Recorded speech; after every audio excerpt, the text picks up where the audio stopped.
Hey everyone, and welcome to the Best of 3 Call of Duty Esports podcast. I'm your host, Josh, SalvationsElite. To my right is Bash_Bo3, and to our farthest right, per usual, is Rex, Shady, Nero. And guys, there has been a lot to talk about this week, dude. CoD Champs is in the books. Black Ops Cold War is in the books. We're talking Vanguard. We're talking Rostermania. It's begun. And so it's going to be a jam-packed, wild episode today, not to mention the news week and everything else. So we got a lot to talk about. Before we get to any of that, guys, I've got to ask, what's going on? Well, Josh, I feel like aliens have landed on our planet and they've assimilated into our society. Okay.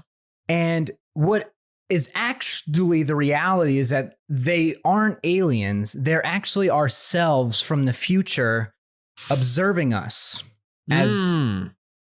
And if they were to mess with the timeline, we may never get to where they are now. So we're almost like a tourist attraction, right? Like, let's go do the time travel machine and see what it was like back in the day. Okay. And so, but you can't, interact with it, but it's almost like safari tours. Yeah, and that's what you felt like at Champs this weekend.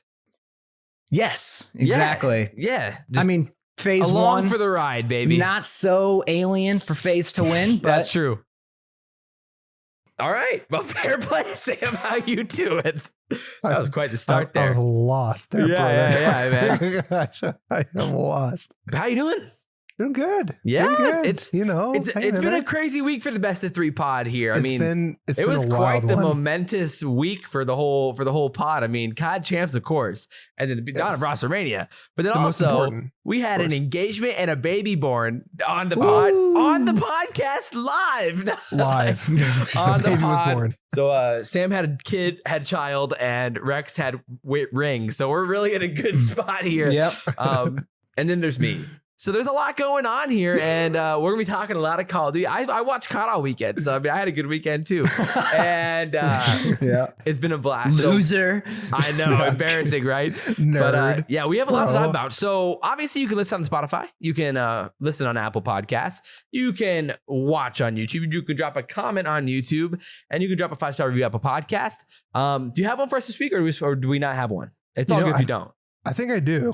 Okay, all right. I don't think I've done this before, but here we go. From Obey Samuel. So I mean, that is pretty cool. Right, that's a good name already for you. 5-star review. Here we go. This channel is great. So it could be about your channel. Oh, well, even better. Now we're getting to a good spot here. Channel's great because it brings different perspective to the CoD scene. I listened to this podcast from Albuquerque, New Mexico. Oh, shout out! That's pretty sick, bro. I can't wait to listen to this podcast every week when I'm working in the hot sun. I have a hot take on FaZe. I think all 4 are in the 50-50, the A50-50 or Champs. If they don't win, so this is written before Champs. Well, rip. I mean, this is about the Rostermania. Yeah, this is an interesting take though. If they don't win after dominant year, I think Celium will leave or Arcides. Ooh, it's a huge possibility that Awakening or Clayster will join, as they will fill in the spot of Celium. Oh, Arcides might join OpTic once again. If Formal retires, and Celium will join New York for Clayster. You heard it here first on the Best 3 podcast. Much love, guys. Those are some spicy and hot best takes. of luck for the future. So although that was before Champs, that would be interesting to see those things happen. Because if FaZe didn't win, would they have made a change? No. You don't think so? I don't think so. Even I mean, unless they got like top 6 maybe or something. Okay. Right. I was gonna say, like, if they had a bad showing, if it would have been like an awful showing, like top, like literally like going 0-2 or something, like then maybe. But I don't know. I'm kind of thinking they had to get top 3 at the very least, or they were making a change. Oh wow, that's actually bold. I don't know. I mean, obviously they're locked in now, and we'll be talking about that later in the episode as well. But thank you for the 5-star review, of course. Yes, we do appreciate it, and always appreciate the 5-star reviews. And all the comments on YouTube are always great too. We always go through them. So with that said, I think we can pretty quickly here get into the news of the week, because we're gonna have a lot to go through. Oh my word! So without further ado, let's get right into it.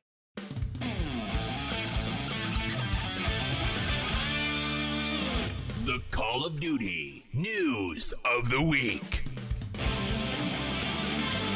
News here. Yeah, boy. This just in. Phoenix, SRS, the notorious amateur hype coach. man. He was, I believe, West R's coach at the beginning. Then Singularity in BO4. Singularity BO4. Did he go to E-Star? Yeah, he was all over the place. He was pretty much the coach for a lot of the top teams.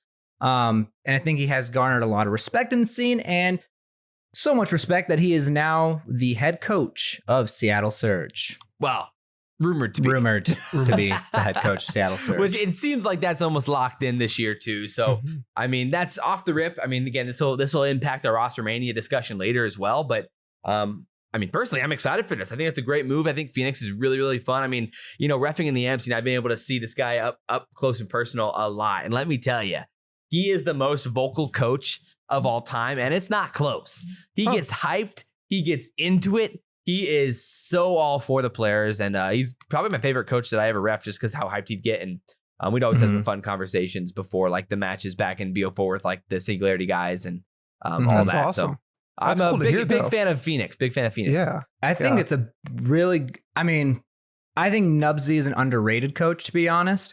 Yeah. Like I said, I flipped my take on that in the beginning. I think Modern Warfare wasn't so high, but I am kind of high on him right now. But I think bringing in Phoenix, and we imagine Seattle might just blow up that roster. He has connections with really good talent in the amateur scene. Yeah, that's big. And Surge being an organization that I don't think has like a ton of money to be spending. He seems a good pickup, and they can get cheap, good players through him. Yeah, I think he's in a good spot to put together a Mm-hmm. really nice roster for this year too. I 100% agree with you. Yeah, it's really cool too, because I think we are seeing this kind of switch, or this maybe more of a importance of coaching and of like a staff behind a team. Yeah, I mean, I was gonna say the top 4 teams at Champs all had like pretty solid built out coaching staffs. Yeah, and so like I believe we had this discussion at some point either last year or earlier on this year, where it's like at one point, you know, will coaches, you know, be more important? Because, you know, we're kind of seeing coaches just kind of, you know, you just throw on. We don't know there. what they do. Yeah, exactly. So like, but like I think now, you know, like you said, Josh, is like we're seeing that the top teams have like a whole staff, and so I think it's interesting to see how much of importance teams will start now, like put into like money wise and that kind of thing. OpTic. Yeah. Towards these guys that like really, I think we're seeing now that like it's important. Like obviously, like you need 4 talented guys on the team, but you also need guys who are going to be like those players that will outside the game know what to do and like search for like nerd spots and that kind of thing, and you know how to. And also like a good mediator too. And prepare for opposing teams and identify those things. That's so important, especially when you only have one guy doing it and you're trying like in a tournament setting, and like you just find out who the team you're playing is in 3 hours. You're like, all right, now you have 4 people to kind of look over VODs and come up with strategies versus 1. And I think that matters too in helping and preparing for teams. And that's a big time thing for tournament settings. So overall, I mean, we could probably have a whole segment about coaching situations, but I think it's a big factor, and it's becoming more important for sure. Okay, last thing. I do think we are starting to see that like wave where coaching is getting more of respect, I think, in the scene. Definitely. And in that they're becoming more and more necessary, which I think is exciting. Yeah, I mean, and Crowder was the first player to ever win a Champs as a player and then as a coach. That's pretty cool too. So a lot of cool things happening. Well, then he didn't win. He never won Champs. Did he never win Champs? No, he never did. It was kind of pre his era. I mean, he only played for 2 Champs. Yeah. So, but yeah. Right. That was kind of the big news there off the rip. Our first like Rostermania news of the year, which is exciting. Yeah, it's rumored, but I think a lot of us are confident that's probably gonna be the case. Yeah. Cloud9. So we're talking about, expansion teams. And now Cloud9 posts out this tweet. Yeah. That was hashtag CDL 2021 just ended with the eyes like we got some little something up our sleeve. We're watching. And then they had a picture of Havoc. That's not Havoc. Who was on Mutineers. It says Colt. Yeah, it's Havoc. Is it really Havoc? They blurred his face, but then they tagged him in the picture. And if you look at it, you can kind of tell it's Havoc. It's Havoc. Why? So Havoc's in there wearing a Cloud9 jersey. So it's like, I guess Havoc might be Cloud9, and Cloud9 might be entering the scene, which Cloud9 being the org that they are, I think people outside of COD really like Cloud9, especially on the European side. I mean, of yeah, things. exactly. And they're just a notorious org. I'm actually like mind blown right now. I thought that was like just a lookalike of Havoc. Why would he be wearing a Cloud9 merch? I mean, dude, it's just why not, right? That is weird. I legit to this, like, I just thought that was like wow, okay, never mind. I am stupid. Sorry, best of 3 listeners. Yeah, did Mutineers even like officially release Havoc? I was just gonna say, like, can he do that? No. He's just chilling. I mean, well, wait, there's nothing confirmed yet. So this all goes back to the debate of whether there's actually going to be expansion teams. And so obviously there's at least teams that are interested. We've heard the rumors of Rise. We've heard the rumors of E United with the teases they've put out. We've heard obviously now the rumors of Cloud9. And then the question comes like, okay, can we get a 4th team to kind of be that, like, because I mean, realistically, they're not going to expand with just 1 team because you're not going to have 13. And then 2 is possible at least. So it depends what happens with E United and what happens with Rise Nation. But both of those at least seem possible. And then like you're looking back and like, okay, who else would be there? I mean, also Havoc was, back on those Cloud9 teams in BO3, by the way. So that does make sense. So I guess I was just kind of stupid that he'd be on that. So yeah. I was just no, like, it's all good. It's all good. Yeah, so they posted a dude that would look like Havoc. I'm like, oh wait, no. Havoc. Yeah. Yeah. But yeah, so then, the question is okay, let's say Cloud9 is at least semi-likely now to have to like be an expansion team, but like you have to find the partnering expansion teams to come in here and make that commitment. So, I mean, what other orgs do you feel like would be likely? Which ones do you want to see at this point? Which feel plausible? What would that look like? I think the top 2 right now is Rise, Cloud9. I think a fan favorite is E United, but I think E United is more. It's not that United doesn't want to be in it; it's that they need the money to be in it. Which who knows if they can get the investors and such to do that? Yeah, but if they can, I think they will. I mean, it would be sweet to like see these like huge orgs. Obviously Cloud9 is huge, but you're thinking of like TSM. You're thinking of like Liquid. Yeah, those types of guys. For sure. But, those are probably I think a lot of the radar. Overwatch League organizations as well, like they are like LAG is the Gorillas, but also Gladiators. Yep. So I think it's going to be some Overwatch teams that are in the league as well, which Cloud9 is in the Overwatch League. I think they're the London Spitfire. So, are they? I actually didn't know that. Yeah, and Rise is in it too. I think they're Atlanta. I think.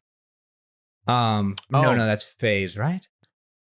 I don't remember. I for honestly sure, couldn't tell you. I don't know my Overwatch teams. But anyways, I think Overwatch teams are going to be dripping into it. Yeah, there you go. That makes sense. Yeah. So overall, I guess that's what becomes interesting. So, I mean, at this point, where are your odds at? Because before I saw this Cloud9 post, I was at like maybe 15% chance, but Champs went well. Stage 5 went really, really well. Champs went well. It feels like there's some positivity with the CDL right now about the hype and some of the things that are coming towards the CDL moving forward. So, I mean, like, where are you at now with expansion teams for the potential of this season? Like, this has to happen pretty quick here if they're going to want a chance at rosters. So, I mean, like, where would you be at with that? 75%. Whoa! Oh my God. What? Wow. Wait, why? I think it can happen still. I mean, that's like saying it will. I think there's teams that want it. I think Cloud9 is already hinting at it. Rise has expressed deeply how much they want to be in it. And they brought on Pac-Man as like their GM or whatever, like last year. So I'm not sure what would be barring that. Like they could add just 2 more teams, right? Yeah. But who knows? And I could see the CDL is going to want that. Oh, money. For sure. And the positivity and like the orgs news. Want to be in it. I feel like it. I don't know. I feel like it's a good chance of happening now. Yeah, I don't think it's totally ludicrous. I guess I was more thinking it's going to happen, but like not this season. Especially with like 2 years of COVID and not having a full LAN season yet. Yeah, and especially with like the numbers weren't. They're good numbers, but stage 5 and champs were pretty positive though. Yes, yeah. So like, you're thinking a little differently now that like champs had mean, like just on YouTube alone, it was like 140, 150? Yeah, and then Champs peaked at 238 238. Like that's awesome. Like that's great for numbers. the grand So, finals, and that's no but OpTic. yeah, if I had to put a percentage on it, it's probably gonna be like 30% maybe. Well, yeah, so that's why I was kind of at, because like I mean, I went from, like I said, maybe 15% pre-champs before seeing the Cloud9 post to now like, okay, I mean, if we got Cloud9, we knew about the Rise thing, so maybe like 35% chance now of expansion teams would be where I was at. Maybe even 40. Kind of like a 60-40 split there. So there's at least some optimism now. I'm excited about that. And obviously, all of us want to see that. So hopefully that can happen. That'd be best case scenario for the CDL and for all of us as fans too. So to see more COD pros out there and have even just overall more competition would be great. So that would be great, man. I'm really hoping that can happen. I'm sure we'll have more news about that over the next few weeks, hopefully, whether or not that's going to be happening or whether that's not going to be happening, probably in the next like 2 weeks or 3 weeks max.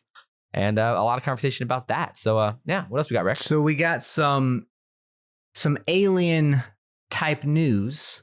Johanna Faries stepped back from the day-to-day operations from CDL and OWL. Alien type news. And it kind of sounds like so if you go to Reddit, there's a sportsbusinessjournal.com posted their article about it, but it's also typed out on this Reddit post. It's pretty long, so I'm not going to read it, but it kind of seemed like Faries just started disappearing, like just wasn't at the meet. Faries wasn't at these meetings where like the CDL and OWL team owners and other, higher ups were. Johanna Faries was nowhere to be seen, and people were kind of like, where is she?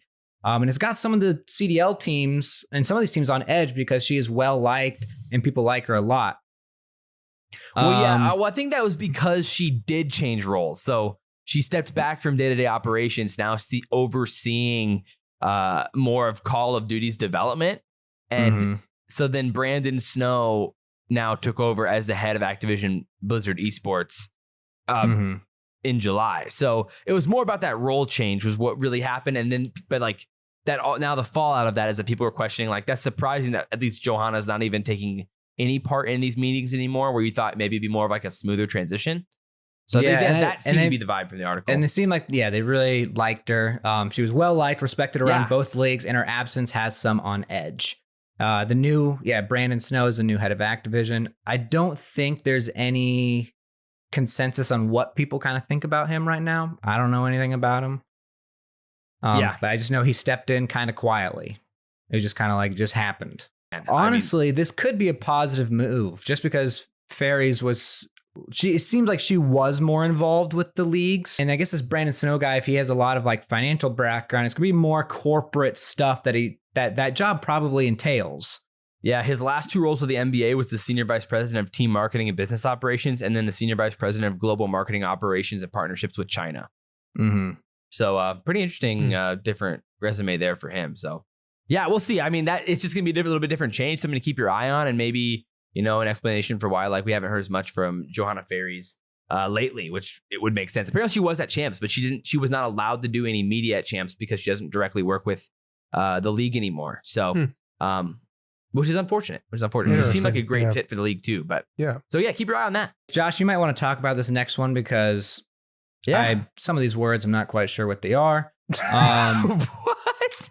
Okay, so, Adam Apicella, man. Yeah, so this is what happened. So Adam Apicella tweeted out yesterday about some formatting that he wants to see for the Call of Duty League. And basically, he said, which is what we've been talking about, there needs to be an event within the first 3 to 4 weeks of launch, guaranteed every time. Because you've got to capitalize on the hype of the year. The fact that we didn't have an event the last 2 seasons until like January or February, late January or early February is insane. And so Adam Apicella said, we need CDL 2 weeks after launch until March. Then he says CDL Champs in April. So have Champs in April, and then give each region and basically end up doing an open style tournament with like an old school Champs format, basically like an Olympic style tournament, something along those lines. A big open tournament near the end of the year with all of the qualifiers leading up throughout the summer. And then end with like a big World Cup style or Olympic style or like a old school top COD Champs type tournament at the end of the year in like August or September. And So I'm gonna be doing honest it like here. that. I'm still not quite sure what he's trying. I kind of read the tweet. So CDL 2 weeks after launch until March. CDL Champs in April. Then he says, give each reach major region X berths. He just meant to say give each major region. That was just What's a X typo. berths? Like a certain amount of berths guaranteed. So like What's NA, a berth? And like a berth into the tournament. So like NA would be guaranteed 16 teams. You're just using berths again. I don't know what that means. Like you're guaranteed a spot. Like when you win a conference tournament, you're guaranteed a March Madness berth. In March Madness. You're guaranteed a spot. They're no wonder you got a trash ACT score. We got the same score. Oh my gosh. Calling out, man. That was like the Jesus. greatest thing ever. We're bringing up ACT scores like Since we were just talking about I'm it 26. before we started. What? Guys, can you believe he brought up ACT scores? Yeah, that was a little out of left field, bro. I was joking. It's because we were just talking about it 5 minutes ago. And we got the same score, Anyway. by the way. That's why it was a joke. Oh, my word. Anyway, the whole thing. My hands are sweaty. I can't open my phone. that was a little left. That was a little out of left. Well, okay, so I was just explaining it. So basically, the franchises get guaranteed spots. Then there'd be qualifiers for each region. So APAC and then Europe and North America all get a guaranteed amount of spots in this tournament, which is what berths means. All right. And then you hold the open and online competitions throughout the summer. And then that leads into the Olympics or the World Cup style tournament or the old school champs tournament. You just rebrand it to the Olympics, what he's saying, in August. So I think that would be awesome. Like that is legitimately what we need. And again, I completely agree with them that you need to have this. You need to have the CDL start, like quickly after launch. And I mean, Merck replied to the tweet and was like, I mean, that would require, getting pros the game before the game comes out. And I'm like, well, yeah, that's what should be happening here. We have a franchise league where all the leagues are getting, they're paying $300 million league. You better have the pros having the game early. Like, so anyway, that's kind of like, I 100% agree with Adam Apicella there. I actually do like that idea. I really do miss the large open bracket. Yeah. What was the old champ style? Because I do understand that now with franchising that obviously can't happen. The boohoo pool, prize pool situation, prize pool situations, and then if you can't beat 33% of your league, you don't deserve to be in champs. Whatever. But you can't deny that there was this magic and to having pool plays leading into this large bracket where we're seeing multiple stream Call of Duty and I think that's probably not champs anymore. I think it's now going to be like an Olympic style event. So having, champs be like August or sorry, I think he said like April, right? Yeah, April. Just like April. And then I guess I don't know, is he thinking like we don't have any content between April and like August then? I think then he would say qualifiers start for that and you do the AM scene during that time too. So I don't know, maybe. But cool. Maybe you extend it out to like May. Really maybe you say May. Yeah, because like my main two gripes right now is that the league doesn't start until February, which is obscene. Terrible. It's literally worst case. It's so bad. It's so bad. And then champs is only 66% of the league, which is like I want to see everyone play. Yeah. So and there's no huge tournament. Yes. So like in my mind that solves those two problems. I understand there's some things that you got to figure out with getting the game into the hands of pros prior. And then you also got to figure out GAs and all that stuff right away. And then you got to figure out what that means for like when you're doing this Olympic style event. Yeah. What does that mean for the franchise teams? Like, do they just get automatic ins? Is there, which would probably be the case. Yeah. So I don't know. I think we need to explore those options though. Like, I know, just take some risks, have some fun, innovate. Like those are the things. I was gonna rant about. Far away. No, far away. I was gonna say like, especially when you have Adam Apicella, like the Godfather. One of the COD fathers. Like he understands, and I just like hope that they're willing to listen to these people that have been here from the beginning and want the best for Champs. The thing is, it's COD. Activision. It's not. I think the COD League is probably on board with those things. I mean, because a lot of the former MLG employees work there. Like they're the ones making these decisions. And so the question is, and of course they care what Adam has to say, and I'm sure Adam's talking to them behind the scenes in some way. And so it really comes down to what Activision is probably okay with, like what they're okaying and what the situation is there. And that's probably where the frustrations lie. I mean, I'd have to imagine that's the problem, because my biggest thing, this is something I was talking about during the Chance Watch Parties this weekend, was like how the CDL needs more like marquee tournaments, like almost like golf or NASCAR, or Formula One. Like I never in my life watched a Formula One race, but I know the Indy 500, like, these things exist. Like, NASCAR and like their, like some of their races, golf, the Masters, like, like the tournaments. So it's like, you need to create these marquee tournaments that bring people back and bring people in, and like doing some sort of World Cup situation like that would be a great way to go. I like the whole Astro Team of the Year thing they were doing. I like the idea that we gave the champs teams like jackets and stuff like that this year, which is cool. Like we need to start building these types of traditions for tournaments, and then really like doubling down on those things. And I think that could make for like a really, really cool situation for the CDL. But I think we got to create those traditions, and then we got to start doing that sooner than later to make it feel important and cool as soon as possible. So I mean, there is a level where like we need to. Like the regular season and majors even need to feel like special. They're more of something. Yes. Not just stage 1, stage 2, stage 3 with no name, no nothing, It's just like points and some prize money that they barely kind of show that no one really knows. And there's not even a trophy half the time, and like there's not a ceremony, and like, these things need to be important and meaningful. Like, I think there should be at least medals or something. Right, because I mean, like every NASCAR race, I don't watch NASCAR. I'm just using it as an example. Again, this is the thing. I don't watch NASCAR, but I know the celebrations and stuff because you see them online. Like they're all popping champagne and stuff and going crazy after every race they win. There's always these cool things that they do, and we need to create those traditions in Call of Duty to create like for that type of environment and like that type of like cool, special sense of winning for every type of major or big time tournament every single year. And I think keeping majors. Like, I think the events or whatever, they need to be at the same location, I think, every year. That would be interesting. I think that was something that was, I mean, it pretty much kind of happened when it was with MLG. Like, you always had MLG, Anaheim, Columbus. Like, and you knew these names and you knew when they were going to happen. Yep. And so, like, you look forward to, like, this specific thing of, like, this is what it is. But right now, it's just kind of like, oh, here's a major. There's a major over there. Like, there's no, like, forward thought about like we kind of need to know where it's going to be because I'm like, I can't wait for legacy. Anaheim. Yes, like it's like I have Anaheim this year. It's like I always go to MLG Anaheim. I always go to that one. You basically have to win a lottery style place to get tickets for the Masters. Like it needs to be that type of like I need to go to this thing if I'm a fan of this esport. Like that. We got to start creating those types of situations. So I can rant about that all day. I think it's a cool thing for Adam to like kind of throw out there. And I like seeing whenever he's kind of giving some feedback and those types of ideas.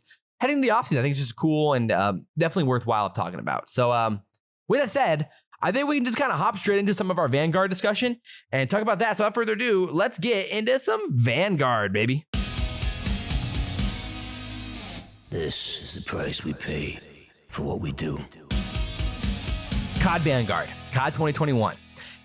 I mean, we're going to be seeing gameplay of it within a few days. On Friday is the official alpha, which is only on PlayStation, which really sucks. Tough L's for a lot of people out there. I mean, even for me, I don't have my Vanguard. I don't have my Elgato here because I didn't even think I was going to need it for PS4 for a while. So I need to buy. I'm trying to figure out a situation from Amazon. But anyway, long story short, we're getting Vanguard gameplay this weekend. And we already got the multiplayer reveal during Champs. We got, a lot of leaks and information. Before we got to talk about any of the details, is there anything that stands out to you at this point? Things that you're excited about? Things that worry you? Where are you at with this? So far, like everything's lifted my spirits on it. Originally, I heard it's going to be World War II era. I was like, oh no, this is like they're going back to this. But from the news we've heard, I think they're going to try and make it a little bit more fast paced, more modern warfare esque, and hopefully the gunplay is good. And now it kind of comes down how good are the maps going to be, and with a 16, a lot of them. with 16 maps, you hope there's some goodies in there. Yeah. But you never know. They could all be trash, but we'll see. I mean, BO4 launched with 12? And, there were some great maps in there. World War II launched with maybe, how many off the top of my head? Maybe 11 or 12 there, somewhere in there as well. It's the most of all time for a COD. 20 total maps, 16 6v6. So that's pretty epic. I agree with you. That was definitely the biggest thing that stood out to me for sure too. Sam, where are you at with it? Yeah, I'm very excited. I know there was very heavy emphasis on the destructible environments. Like you saw the dude shoot through the wood stuff. It's doors, yeah. That's cool. Does it give you a little? That gave me a little hesitation. Oh, definitely. There's some wild card aspects now. Yeah, I was having a conversation with a friend. I'm like, be cool because it's kind of like Rainbow Six Siege where you can create new lines of sight, but at the same time, with a competitive, it'd be kind of cool if you could turn that off. Maybe I can see it be cool multiplayer in pubs and stuff. Yeah. But it depends how rampant it is, right? If it's one spot per map and you're like, oh, that's fine. That, we can deal with that. But if it's every wall can be destroyed, then suddenly you're like, this gets kind of crazy. Yeah. What's the point of having certain lanes and all this stuff? Right. And there's some rumors that when you destroy a thing, it doesn't reset each round. So that's a strat for one round or whatever, and then suddenly it's destroyed, and then it's just that. Shoot. So which gets kind of weird too. I've never had that in COD S&D either. Yeah, but I mean, you could say it's weird, but I think that's also going to be nice. I think it could be kind of fun because the first round everything's gonna be fresh. Whatever happens during that round, whatever breaks.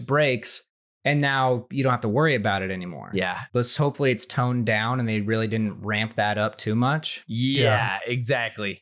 I'm also very curious about the perk selection because I know World War II, wasn't it there was classes almost, wasn't it, where you had yeah. The divisions. Yeah. And so I'm curious if they're going to try to do that again, or if they're going to go for more of a standard, pick 3 perks from each tier. Yeah. I don't know. My guess is going to be Modern Warfare-esque. Yeah. You're gonna be able to do 1 billion attachments, but you also can do 6 perks if you want to, but you can't have all the attachments. I feel like that's gonna be a thing that they're gonna keep pretty much throughout the rest of the CODs. I think they're trying to build to a place where they have this somewhat consistent thing. Just every year it's fresh maps and fresh story. That seems very possible. I don't know. I mean, again, like I said, I am excited for it for sure. I mean, I'm very much looking forward to it, but I am a little bit hesitant about what exactly, the only really big variables would be still dead silence. We don't know exactly how it's going to work. Everything's pointing to that it's going to be Modern Warfare. I mean, all signs point to that. Kind of hope it is. Yeah, the only thing though is that it really created for some questionable respawn situations. In a Search and Destroy, it was fine, but we played Dom A because there weren't very many other options, but B because you could sound whore so bad in CTF and other game modes that it makes it unplayable. So there are some kind of scary, at least variables for me there, where if you don't have good dead silence, that could cause for us playing Dom again for a whole year. And that is just the worst case scenario is that we play Dom for a whole year again. So no chance we're playing Dom again. Well, yeah, exactly. That's what I'm saying. So that's why dead silence is so important. It's either going to be CTF or Control. Well, yeah, I mean, Control is possible as well, and dead silence could maybe work for that. So that's the biggest situation for sure. What else gets you excited about it? I mean, obviously we're having the Champions Hill Alpha, which is some sort of gunfight-esque mode where you have to win and you earn points to unlock different weapons and guns and things like that. I mean, it's definitely not competitive COD situation, but overall kind of like what happened in Modern Warfare with the gunfight Alpha that we had at that year. So I don't know. I mean, overall thoughts on what we saw from the gameplay as well. I mean, the guns looked interesting. We had we have the hollow sights back, which is what we already knew was going to be coming back for all the reticles and things. But yeah, I don't know. Those are the things that kind of get on my mind. Yeah, I'm pretty much gonna look forward to seeing this weekend with the alpha and hope we see some more Actually, I don't even know if we're going to see like the class system because I'm sure it's going to be like preloaded. It very well classes. could be preloaded Yeah. things or situations. We'll see a lot of the guns, more guns. Yeah. We already have a lot of them confirmed, but Definitely. Yeah, but I'm pretty much going into it where it's like, okay, we're going to get pretty much like a reskin Modern Warfare, not reskin, but like yeah, I mean, a very Modern similar Warfare, Modern World War Warfare. II Modern Warfare, Yeah. MW 2.0. which is fine if you give us great ranked support and good spawns. Yeah. I was going to say And spawns. yeah. And a lot of maps. I mean, again, Modern Warfare only had, 6 on launch? So, I mean, this is quite the upgrade. I mean, that's we've already got one of those things taken care of. And so that next is going to be the rank support. Right. And if London Docks is coming back, I mean, that's a great start. That would be awesome. I would love. And that was the rumor already. So, I mean, that could be exciting. So there's a lot of those things where at least I get excited about that type of stuff.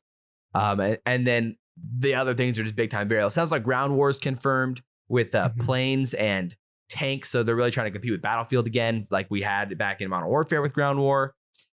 Which I actually personally really enjoyed Ground War. It was actually my game mode I played the most in pubs.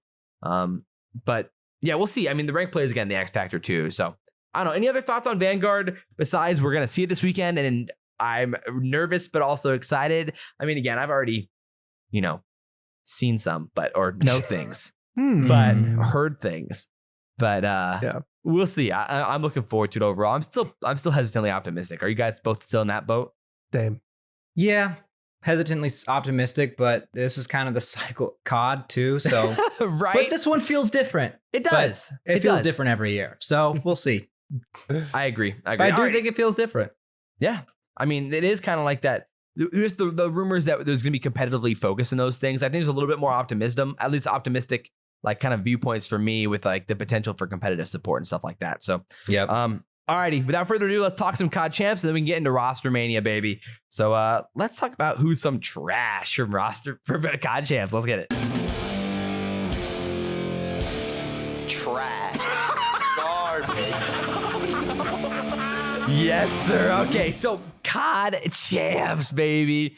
I mean, it was a really fun event. Overall, I think it went well. I mean, for all the outcomes that could happen for viewership and for engagement and for the event. I mean, I think just overall went well. The viewership peaked at 238K viewers, like we said, and multiple matches had over 100,000 viewers. Obviously the OpTic matches and things like that. So first impressions of the event, thoughts on how the actual just event itself was run and having the casters there and everything else. What are your thoughts and opinions?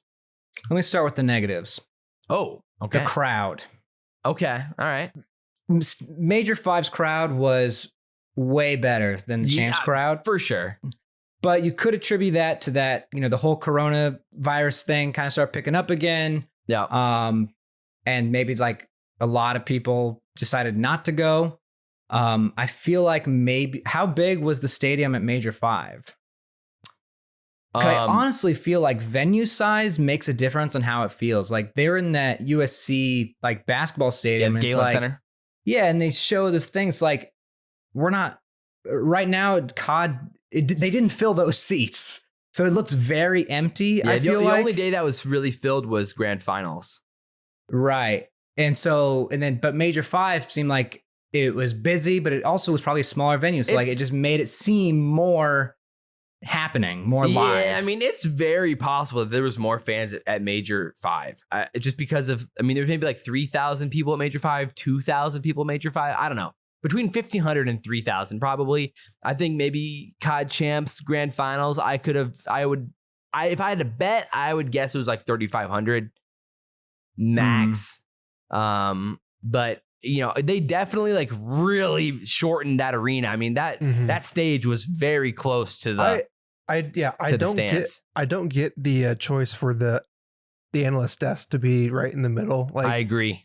Because I remember World War II, they had the analyst desk and like way up and back. Like in the second rows, way up. So I don't get that choice to do that because that severely cut the whole floor look. It's like you really only had like 8 to 10 rows up front. Yeah, like maybe 200 people on the floor, maybe or something. Yeah. I mean, that could be a technical thing. Like that's just how the wires had to work out. Or COVID. It's one of the two. Yeah. But or it's like stinks. they're planning on like filling like a stadium. So maybe traditionally in a situation like this, it's where they put like the casters, so like everyone can kind of see them there, like looking down, can see the casters doing it, and also see the players happening on stage. Yeah, that's also possible. But I think not enough people in live showed up. Yeah. I don't know. It just looked like it was too big of a venue. Yeah, what was interesting to me is that having it in LA, we actually got quite a few like YouTubers there. Like David Dobrik was there. Yeah. I mean, that's That pretty was crazy. significant. And like, a lot of the FaZe guys were there. And I just thought it was pretty cool to see like some like the non like traditionally competitive COD people being there more than you would normally have at a COD Champs. I mean, that was definitely not the case in World War II at for Champs in Columbus. So I mean, having it in LA has those advantages for sure for COD Champs, and having that much money on the line too, I'm sure is a draw. So overall, I thought that was really, really cool, just to say the least, with having those types of guys there. Because Sky's like, him and David Dobrik had duoed on Warzone for a while. So they got to meet up at Champs, which is cool. I thought that was really, really cool. And those things for sure. So, I mean, one thing about the crowd that was hype was Gersh. Shout out Gersh. Shout out Gersh, baby. The Pope making the plays. Things you love to see, brother. That was fire. Genius content, Seeing dude. Shotzi just breaking down, laughing before the matches was comedy. Genius Dude, content. COD events, a hype guy is so essential, I feel like. Yeah. Like they can make or break like how like whole live fans? everything is. Yeah, like somebody who can really rally the fans to do stuff like makes a big difference. Yeah, that was dope. That was really dope. So, yeah, I mean, overall, I think those were like some of the positives. I would imagine. I mean, moving into next year with hopefully we can get COVID slowing down a little bit and getting a lot of fans at Champs. And then at that point, I think we're in for some wild events, especially if we have an event like a Chicago home stand type situation, which would be ideal, but we'll see. So let's talk about the CoD Champs specifically. Obviously, FaZe is our Call of Duty champions. I mean, who saw it coming? I mean, who would have thought, I mean, it really does feel like, the NBA with like LeBron or the Warriors winning it every single year or whatever. But they took care of business. They made it happen. And obviously the first big debate before we even talk about the actual gameplay itself would be like, where are you at with FaZe? Is this team a dynasty? I mean, they have to be. They had one of the most dominant years of all time, right? They won 4 out of the 6 events, and pretty much I guess you could say 37 or 34-7 during the regular season in maps or in matches. And they had a core 3 moving from Modern Warfare to Cold War, because you had Cell, Simp, and Abizi. And then, of course, you had Arsti's teaming with him on a United with Simp and Abizi. So I 100% think this team is considered a dynasty, and I think they're going to be considered one of the best dynasties that we've seen too. So, Are they okay, yeah, Rex, are you kind of, where are you at with that? Here's the thing. It's like, I guess logically they kind of seem like a dynasty, but why doesn't it feel like it? I mean, it doesn't feel like it because only half the team was on the team for the last 2 years. So like, and then it went from 5v5 to 4v4. So they had to make roster changes. And so that's what I think the 5v5 to 4v4 is what makes it the biggest weird change, is like, that's never been a thing before with like a dynasty conversation, obviously. And so it's like, versus the OpTic dynasty, of course, who was together for 3 years. But besides the OpTic dynasty, I mean, Complexity, that squad of actual 4 was only together for 8 months. Yeah. So like, and then if you count Clay's time, it was like 11 and a half months. So if you count Clay and then Karma, after they dropped Clay for Karma, there was a total of 11 and a half months with the group of 3 and then Clay plus Karma. So like, I mean, FaZe is basically there at that point, not to mention that, Simp and Abizi were in the last 3 grand finals of Champs and they've won 2 of the 3. And then you have RCD's winning 2 of the last 3 and Celium in the last 2. 1 for 2. Yeah. And winning 1 of them. So, I mean, it's just a weird situation where you're like puzzle piecing these like championships together. So like, that's why it kind of feels like a weird dynasty conversation with those 3 guys or those 4 guys. But I mean, how do you feel like they compare to OpTic then? I mean, that would be probably the biggest debate, and probably maybe a debate is who's the greatest dynasty of all time. At this point, would you still favor the OpTic dynasty? or where would you be at with that? OpTic Dynasty definitely can be a dynasty due to the fact like they're big personalities and they became the biggest personalities and they're a winning team and organization. Yeah. But I think dominance, like in game, FaZe is different. I mean, they've been pretty different this year. That's for sure. FaZe is like dominant. Well, then I think too, like what I mean, I think it's crazy too is that I'm sorry, Sam. I was gonna say we saw FaZe's most dominant two parts of the season in stage 1 and then at Champs. Like it was like a sandwich. Like the two most dominant stages were the beginning and the end of the year. Yeah. Yeah. And then I was just gonna say too, with like the whole OpTic Dynasty too, is Advanced Warfare. We had like 20 events, and so That's it probably true. seems like there was like an abundance of dominance from OpTic, but it was simply because there was just so many events being thrown. Whereas FaZe only had the opportunity 6 times this year. And then, of course, last year, too, which and is they won still 4 a of lot, 6. but they won 4 of 6 of them. Including CoD Champs. Yeah, so... That's a good point, Sam. There was many more events during these other dynasties that made it seem like these teams were together way longer. Mm-hmm. Just that is because definitely part of it. They played way more events and games together. Yeah. Whereas FaZe hasn't played nearly as much. Mm-hmm. Which is like no shade to the OpTic Dynasty, of course, but you have to take that into account when you have this franchise league and there's only a certain amount of games that can be played. I think that goes more into FaZe's favor though, because it's like they're only given this many opportunities and they won over half of them. Like that's. But here's the thing. Phenomenal. I don't know Champs. if you can call that a dynasty just yet. But like even like the 2 years they haven't played. It feels like they haven't played enough games. I mean, I feel like I feel like the 2 year stretches of 2 franchise leagues with that core 3, that's a pretty big argument right there towards it. I don't know. It just feels like we're not Champs putting enough weight on the time that needs to be spent to become a dynasty. Well, I mean, if you use that argument, there's only one dynasty. Because a dynasty is like you look back like, wow, that or group was astounding, and I'm not sure. But then what that's change the quite there yet? Yeah, let's say they all retire. If they all retire now, we're gonna, who knows what if we're gonna be thinking about them 3 years from now. I mean that would be like TP. We still think about Parasite and like in complexity, I guess. But there's only people who aren't playing now that were like, we still know. But by that definition, there's only one dynasty of all time, and it's OpTic. Yeah. Well, I think complexity was a dynasty. You have to throw away complexity then, because complexity was only it wasn't even a year. It was 8 months. But they played more events. But like, would you say and played way more matches? Would you say at this point, FaZe has been together longer? But they haven't played as many matches would you say these other ones. That's the only thing that kind of like makes it weird, because like it's too soon. It's easier to be great for 12 games. It's harder to be great for 30. I would argue it's harder to be great for 41 matches over a regular season when you have 12 teams in the CDL that you're competing against constantly. I was just gonna say, I feel like there's 2 sides to that, to where they are playing a bunch of league play games too.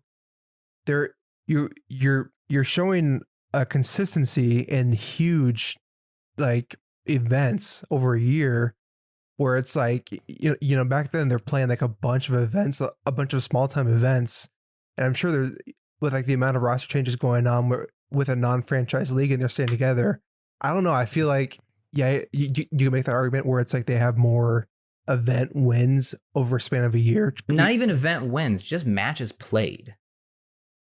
Yes, I guess.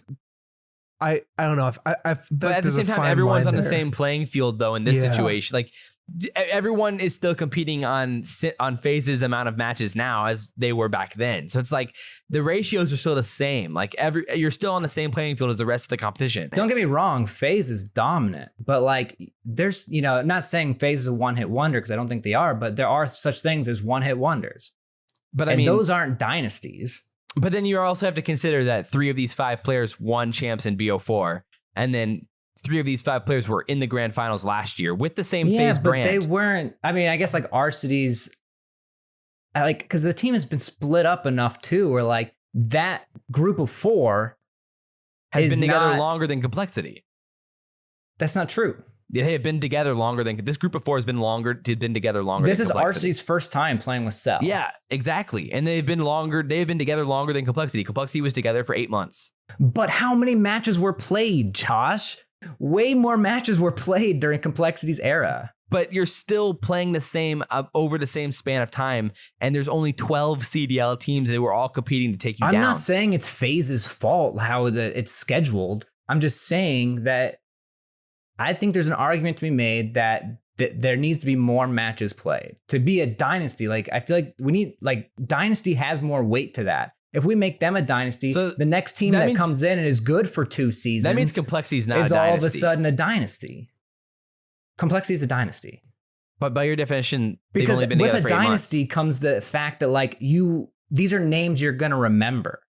I mean, we're gonna remember Simpabizi, Celium, and Arceus. yeah. Are we going to remember? They've won 2 of the last 3 champs. I think Simp at this point has gained so much notoriety that, yeah, he will be remembered. But, like, is Celium retired now? What? 2-3 years from now, nobody is going to be talking about him. What? I think you're off your rocker. That is insane. I mean, Parasite won 1 champs, and he's still being talked about. So imagine how much winning 2 champs in 3 years or being in 3 straight finals would do for you over the long term. Even Well, TP. Parasite, I mean, was he a dynasty player? I mean, you're talking then about TP then. I mean, he won Black Ops 2, but He's then just they saying, split up. like not remembering. Like, Parasite won 1 champs, and people are remembering him. TP, like, Won 1 champs.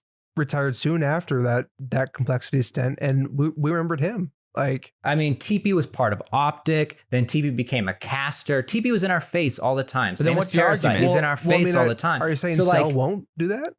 Yeah, then what would Cell do? I mean, he would. I'm sure he'd be as involved. far as I know, Why right are we now, talking about Cell retiring? as He's not far going as to retire. I know he's not going to retire, but I'm just saying, it's What? like like Cell has not made, like, from far as I know, really no YouTube content. He's not in everybody's face all the time. He's, as far as we know, he's not going to be a caster. But He's that not has going to be no in our definition face of the to gain dynasty. this. And I'm not saying it is, but I'm saying you're giving a guy who doesn't even have, like, a well-known personality. Like, he's like, I don't think he's been so, like, proven at this point that we're like, he's going to be remembered forever.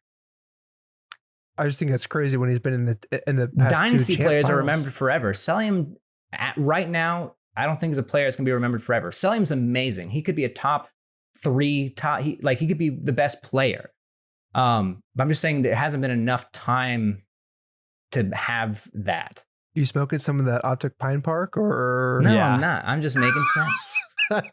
dude? Everyone wants to ride this dynasty thing, and everybody wants it to be a dynasty. Everyone acts like nobody wants it to be a dynasty. I've never heard anybody say they don't think they're a dynasty. I understand someone saying no, they need to stay together longer, but like as long as we foresee this team staying together and just playing COD, I think they are now seen as a dynasty. Like if they're a top, let's just say they're a top 4 team next year, and up until champs, like that's a dynasty. Like they've been together for 2 years, and now over a 4-year span, they've won 2 of the 3 champs as individual players, and they won the last one. Their team was in the grand finals the year before. It's like from COD history, the only other team to be anywhere near that is OpTic.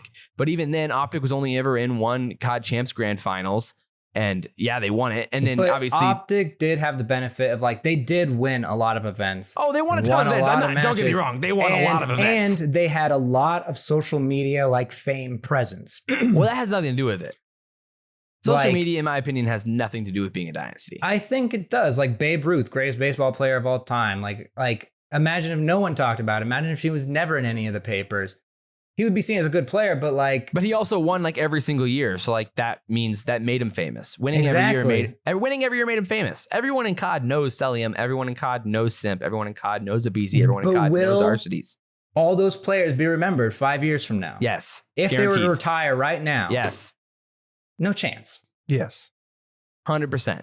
I don't think so. I like obviously we'll be able to like recall like old play. Like I'm gonna remember Havoc probably forever, but you're not gonna. I don't know. I don't know.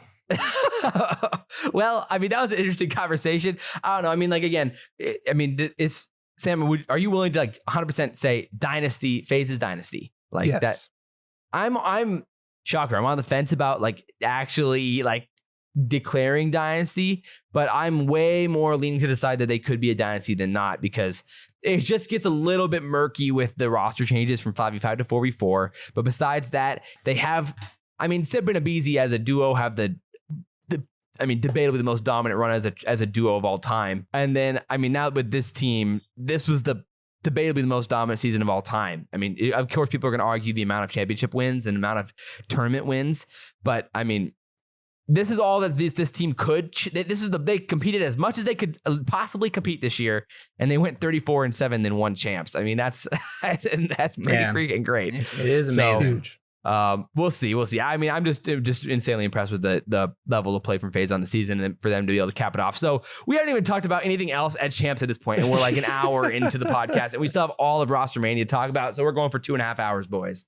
This is going to be a great pod right here. Thoughts on Toronto and their performance, thoughts on the Rokkr, thoughts on Empire. Let's talk about the top 4 teams. After that start to champs, I mean, it seemed like Empire were destined for a top 3 finish at this with how good they looked at the beginning. Toronto, again, consistency is key with those guys, and they're just so reliable.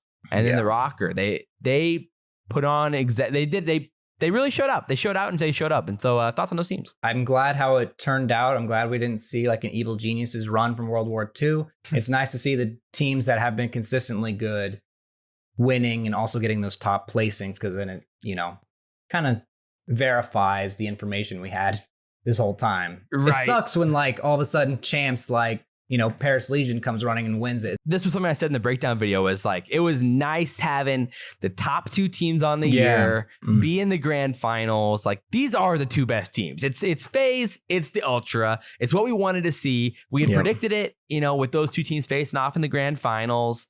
It just made the most sense with the positioning and how they were in champs. And so, I was just really happy with how it turned out. I mean, the Empire could easily be argued as the season long's 3rd best team. And then you're rocking with some of the other top 4 teams, and the Rokkr were right there too. So it's just I thought it was great, really realistic, like reasonable turnout for champs, and that was nice to see. And overall, really happy with it. I mean, for me, first off the rip with the surprises, I mean, I think all of us did. We have to acknowledge that we were a little bit lower on the Rokkr and weren't exactly sure if they could make the run to grand finals, but they ended up looking really good still, and we're right there with Toronto for the play towards top 3. And I was just overall really impressed with them. What are your thoughts on the Rokkr? Yeah, I mean, they, made my face red, because I really didn't think they were going to do well. I thought they were a one-hit wonder, but it looks like they found something. Yeah, too bad it ends now, but I know. It's interesting looking at their past performances and saying, okay, what was going on? What was happening? Obviously, when Stanley joined, there was that kind of bump in performance, but then there was kind of still that lull, or like nothing was happening. And I didn't really see this team going anywhere. I didn't see them performing the way they were. I didn't see them having that potential, honestly. I didn't know if Attach was really that SMG that could do it. I didn't know if Major Maniac was the AR to do it. But dude, Major Maniac. Wow. Oh just my. Crazy. He made some insane plays. That clutch on Moscow was wild. I mean, there was this, even in respawns, he looked fantastic. Outside of of course, the Empire series off the start, the first match of the weekend, where Empire just wiped the floor with him and shots, he looked like a literal unkillable god. Besides that series, I mean, of course, the Rokkr came out, they beat LA Thieves, although it was a close series. I got a little bit nervous there for a second. And LA Thieves took it to a game 5. Yeah, and that could have gone either way with a series like that. And look, they played a Miami S&D game 5 there, which was definitely favored the Rokkr. But then you beat the Subliners, then you take Toronto to a game 5 in the round of 4 there to finish top 3. And so just overall a really solid performance from the Rokkr. Obviously they came out on that, they squared off with the Ultra on checkmate, and they learned, okay, yeah, let's just not play the Ultra on Checkmate anymore. And so, because the Ultra came out 250-83 on the Checkmate, and then they Rokkr clutched around 11, and then they beat Toronto on a raid hardpoint. And so you're like, they have a chance here, and they end up losing in the S&D on Moscow, even after Major Maniac made the hero plays. And so overall, I was just insanely impressed with the Rokkr. They definitely overall improved me wrong. They were obviously a top 4 team at this event. And that was definitely one place where I wanted to come out and give Rokkr all the props. Standy's a beast. We saw him make those insane plays on raid and go clutch right when they needed it. And just overall, I mean, this team performed exactly to the level that you think they should at least, and prove that they're a top 4 team in the CDL. You know what I'm kind of curious about? How, like, based on how many roster changes a team made and the correlation to how well they placed. It didn't. Well, I mean, thinking about it, it doesn't feel like there's gonna be that much correlation because, I mean, Ultra only had 1 roster change. FaZe had 0. Oh, you mean like less the better? Yeah, less the better. If there is something to that. I mean, I don't know. FaZe made, like you said, FaZe made 0, Ultra made 1. I mean, then you have Rokkr making 3 technically, but really 2 with the players, and then Dallas made technically 2. And then OpTic made 0. You had, then there's New York, which, I mean, what did they make? 2? Did they make 3? Zuma went out. Yeah, that gets a little bit weird too with them. So I feel like there's not that much correlation with the actual roster changes and success at this point for champs. But I mean, on the season, I mean, you know, we saw rookies were impactful. I mean, Standy and Insight made their real marks, and if you don't pick those guys up, those teams, no chance they're top 4 at the end of the year. So it's worth taking those risks a lot of the times. For sure. So, I mean, all right, well, we can talk more about those teams in a second. We'll definitely talk about them in Rostermania as well. But Rex, now's your time to shine. All right, you told us you cannot bet against New York in that round 1 match against OpTic, and you said you picked New York. I did. OpTic, of course, and I they did. made it happen. And they, of course, they didn't go as far as you would hope they would. They got shut down by the Rokkr in the losers bracket. 3-0-2. But overall, you still gotta be pretty happy with the New York performance. Obviously, you never ever underestimate New York. You never underestimate New York. Yeah, ever. Yeah, that had to be. be. I mean, always go further than you think. They always go further. How cloud 9 were you on? Like, how high on cloud 9 were you at on Thursday after they won? I got people tweeting at me, sending me messages. I even tweeted I was getting hate messages about me riding New York so hard, and then I got an apology message. So it was it was pretty fun for me. I'd imagine, dude. It's the same day that I got engaged. That they beat OpTic. I mean, that'll go down in history. Oh yeah, cloud 9 for me, dude. Man, what a freaking day for Rex Shady Nero. Oh my goodness. I mean, that's literally marked the calendars as Shady Nero Day. You know, that's gonna be a day to remember. But my goodness. So yeah, I mean, New York, obviously, Clay came out, played really well. And I mean, Hydra in that first match showed why we thought Hydra's a top 10 player in the CDL this season. He was unreal against OpTic. Then, of course, FaZe came out and then showed him who's boss with a steaming hot 3-0. But I don't know. I mean, Sam, what are your thoughts on the subliners' performance? I was thoroughly impressed, obviously. I mean, Clay came out and played amazingly. He had I feel like he had that game of his life against OpTic, one of the hard points, I think. Or was that the control maybe? I'm not sure which one that was. I have to go back in my notes and check, but I know what you mean. But yeah, no, I was again thoroughly impressed with their performance. Didn't think they go far at all, but I think this is definitely a team that is not going to stick together, unfortunately, just due to how things work throughout the year, which we'll talk about more next segment. But no, I think this is really this team showcased a lot of talent. It showcased Asim, who I think everyone before the year started wrote him off as, this guy is just kind of average player. Showcase Hydra, of course, came in and just destroyed and he's got a bright future. Clay's. Oh, for sure. I feel like this was one of Clay's best Call of Duties. Yeah, definitely before, since AW. Yeah, before stage 4 and 5 kind of happened. For sure. And then Mac, I think he's just a solid player, honestly. Definitely. So I hope I pretty much can almost guarantee that all 4 of these guys are going to stay in the league, I think. But interesting. But no, Mac would be the variable there. Yeah, I think they went as far as they could given their circumstances with Clay, that's the thing. Liam, I mean, top back. 6, you got to be happy enough with that. I mean, just getting out of that bottom 4 or the bottom 2 probably feels good enough for them. Yeah, and Rex, any other thoughts there with the New York team? I think they could have gone farther. I just think there was probably some sort of internal issues happening. At least it's the vibe I get. That I think hindered what they could have actually accomplished. I think they tried doing their winners run, but when they played FaZe, they lost. It was kind of like, all right. Like, it's almost kind of, you just like, I don't know. I don't want to say give up, but I hope they didn't get a downer from that, Yeah, that's what caused it. Just because like they weren't vibing with their team and now they just lost. It's like, oh, okay. But yeah, that's fair. I think they could have gone farther if there was no tension. If there is tension, this is hearsay, but yeah, feels like there's tension. Yeah, I mean, I think you're all gonna be really happy with that. So let's talk OpTic then. I mean, this is obviously what most people want to talk about is this OpTic team, and what everyone would probably agree would be a disappointing overall performance from OpTic. You don't want to get top 6 for a team like this. And it definitely creates for some real messy situations here for CoD Champs, or heading into Rostermania now, and the potential of a potential roster change. And all of those conversations, obviously they got eliminated by the Ultra after the Ultra lost to Empire.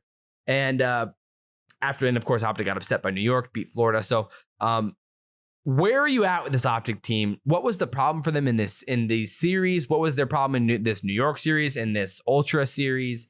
Why can't they beat the Ultra? What's going on with this OpTic team? The things I saw over the course of the year, I think this team was kind of expecting / relying on Envoy to carry over his performance. The playmaker. The playmaker from last year. I mean, you look at his gameplay from last year, this year. Last year, like, you just relied on Envoy just to make plays. Like St. Petrograd was like where it really gets highlighted. Insane. I mean, he just, S&Ds, he was going off, even phenomenal. Oh, Envoy's on the flank again. Oh, he's on top pool. Oh, he's behind. He's behind inside. Like, okay, there he is. Anyone, got our X. Oh, my word. Insane. So yeah, and he had his moments. He did. But they were few and far between. Yep. And there was those times where he'd look unkillable, and then there's times where it's like he's just giving free kills to the enemy team here. Yeah, he's just kind of a rogue. The way he plays is very roguish. Like, I don't know. I think he tries to make too many hero plays that end up just costing. And I've said that in the past. I think he gets too daring and risky with things that he shouldn't be risking. Well, he just he throws his life away. Like, right, for no reason sometimes. It's like, why would you challenge that? That it just doesn't make any sense. Yeah, I think that was highlighted in the map against Toronto, the Moscow, where there was a few rounds there. Like, if you remember that one round where Scump and Envoy were hitting through the flank on Moscow on A side, when they were playing defense, they hit through the flank on A side, and Envoy was going through L and got picked before Scump could get there for the trade. And I think it was Cammy got away with his life. Cammy kills Dashy inside mid, then turns around and kills Scump. And you're like, oh, if Envoy and Scump were just a little bit closer together there, then Scump trades the kill, and then it's no big deal. But they were just the timing was just a little bit off, and things get out of hand real quick when you're playing against great players like Cammy and Toronto, and how patient they are. So it's like, those types of small situations. Exactly. And then like just to kind of continue on the conversation, formal. Horny for me always, but man, a little bit softer this tournament.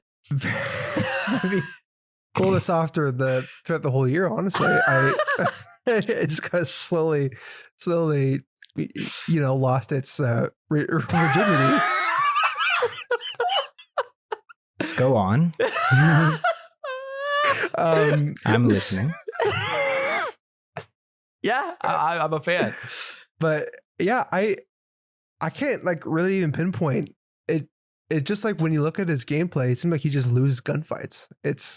I mean, you had to have been, there was a little bit more going on for you, I'm sure, during that checkmate where he got like the 10 spree on B Wing. And for was sure. Just, it's like, you know, you were feeling crazy. something at that point. Yeah, definitely. Absolutely.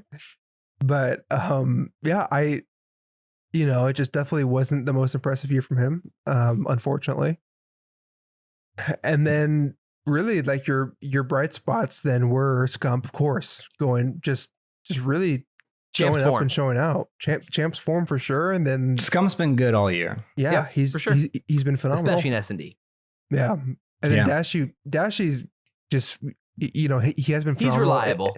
It does feel like sometimes his like higher KDs sometimes don't matter. Like he'll get a lot of kills, but then like they won't matter as much. Well, he's oftentimes last alive in like S&D rounds, it feels like. And that definitely comes to play for sure. So to wrap it up, I've been talking about this for a long time. Sorry. Yeah. But I just feel like there were certain aspects of this team that they were thinking were going to be there. And but eventually would click.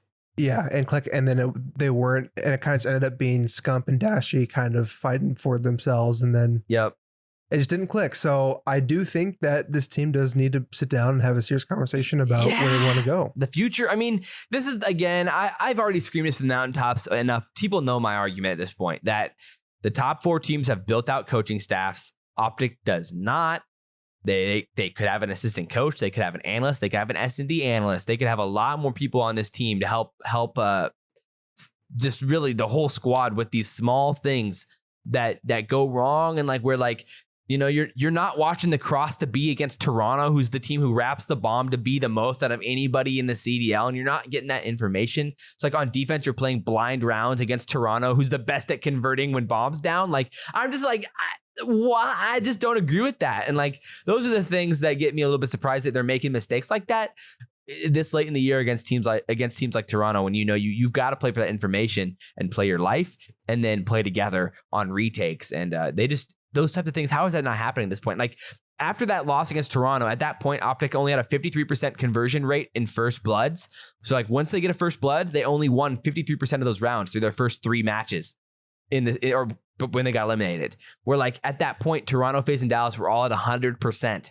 When they got a first blood, they won the round. And FaZe and OpTic would only won 53% of those rounds. So it's like, those things are like, well, that's just fundamental S&D going wrong for you. And then how is that still not clicking for you at CoD Champs?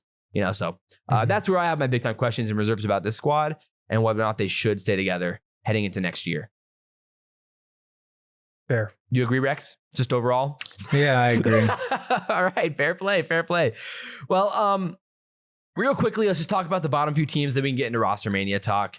I mean, the disappointing squads, of course, were the Mutineers and LA Thieves. I mean, they went 0-1. Both teams who started in losers lost, one and done in CoD Champs. So which team disappointed you more with their performance, LAT or Mutineers? Mutineers for me. I mean, you look at the LAT match, it was fairly close. That's true. I mean, they went to game 5 and against a debatably better team. Exactly. But Florida again, one of my locks was that Florida wouldn't win a match, and they didn't win a match. That's true. It seems like just this competition of these players or the chemistry, whatever you want to call it, just the team play, the chemistry, how these guys work together. Didn't mesh at all. And I think they're trying to create, 4 puzzle pieces that just didn't fit. Unfortunately, because you look at these players, but they look like they fit. They're the type of puzzle pieces that like it's like that slightly, little corner is just a little different. Jagged, like it's a little different jagged, but they're the same color. They're both blue puzzle pieces, and you're like, oh, this goes here, and you're trying to get it in, but it's just not working. You know? Yeah. No, I've had many of those experiences. Can't quite tell if it's right or not because like you got it in there, but you're like, is that this isn't in right? there I don't think this is kind of like slightly jiggling. It's not quite like, tight. Is this supposed to go here? I don't. Yeah. And so I mean, I agree. I think it's very unlikely at this point that Havoc is on this squad. And that's why him being in that Cloud9 picture is very interesting, and that's what gets very interesting. Hold on, you think Havoc is the lock to stay on the squad? What? No, I said Havoc's the most likely to not be on the squad. Oh, okay. Yeah. I mean, it just seems like Havoc is the odd man out. He already got benched once, or he got replaced off the team and then brought back in after Slacked, of course. It just feels like they signed Yee, so these things are all kind of lining up for him. I mean, Champs was disappointing. It really, really was. And like you said, it's just a breakdown of some of these fundamentals, and the SMGs just didn't click when you needed them to click, and that was really the difference. And I think it was disappointing that we didn't see the upside of Neptune. We didn't see Neptune flash in this series, and I was hoping to see a little bit of that on the biggest stages on LAN, but that didn't really happen. So yep. I don't know. That was kind of my only little sad story there for the Mutineers. I was hoping to see a lot more from them, but it just didn't come through. So Thieves, though, I mean, John is the highlight there. And I know, Sam, you got to be pretty disappointed with that. And it just did not look good for John. And he was getting bodied on social media. People were destroying John after that. So thoughts on LA Thieves' performance against the Rokkr? I don't agree with the roast. With the roast. I don't. So John joined on June 24th. So yep. Under 3 months. Less than 2 months of that's what I meant. Total time. You're good. Less than 2 months of total time.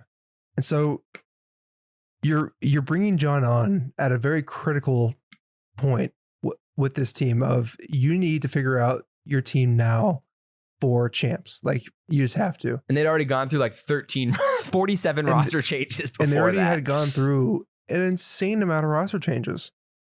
Yeah, that's fair.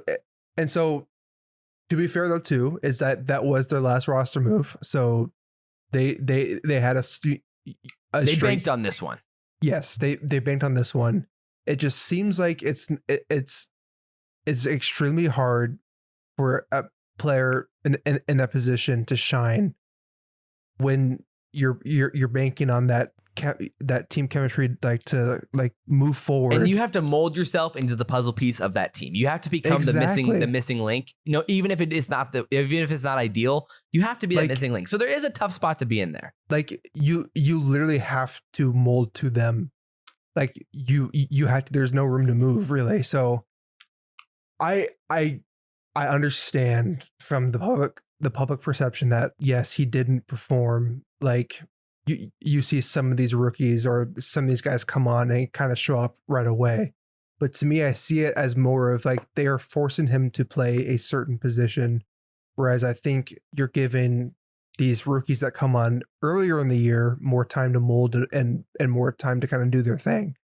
And so you even saw a Slasher tweet about it, that it's not fair that people are going to blame this on John when John did help their team improve internally. I mean, they won both hard points. Exactly. So it just, I don't know. I'm probably screaming to a brick wall at this point because I know everyone has their mind made up about John that he's going to be sent back to challengers, but it's super unfortunate for him because I think he still has a bright future in the CDL and that he has a lot to give, including gameplay wise, not just like mentally. So it sucks, but at the end of the day, this team did not perform. They consistently underperformed, really.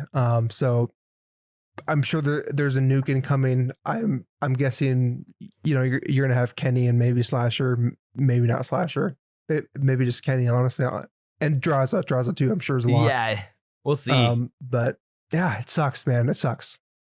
Yeah. I mean, I think overall Slasher did a lot for this squad too. I think we saw some really nice plays in those hard points, and the retakes were really good. I just think I agree with you that it was a little bit unnecessary, just absolute destruction of John in those in those series. I mean, the S&Ds were tough for sure, and I mean, obviously the hard points weren't ideal by any means, but yeah, I agree with that. Rex, are you on the same page?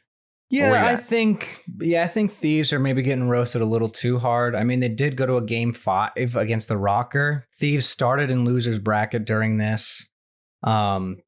So it's not like they got completely blown out, and Rokkr was on fire, you know. So and they had already played. Rokkr had already played a match, you know, in this tournament before that. So like that's at least an advantage, even though they got smoked by Empire. But like I think that is like a nice advantage to get used to the main stage, getting comfortable with the venue. Those things matter for sure too. So yeah, I mean overall, I think those are good. Again, we're kind of going like a fast paced conversation here, considering we still have a pretty massive segment to get here too, and so this is going to be our longest episode of all time, probably, undoubtedly. But we have Rostermania to talk about, and we wanted to talk about on this episode because this is the time to talk about Rostermania. We are the day after. We're already seeing a lot of news on Twitter, a lot of these tweets about the potential of what this means and the hype. We've seen it from Zoom and these other things. So we have a lot to talk about. So without further ado, let's get right in to Rostermania in this conversation. Let's check it out.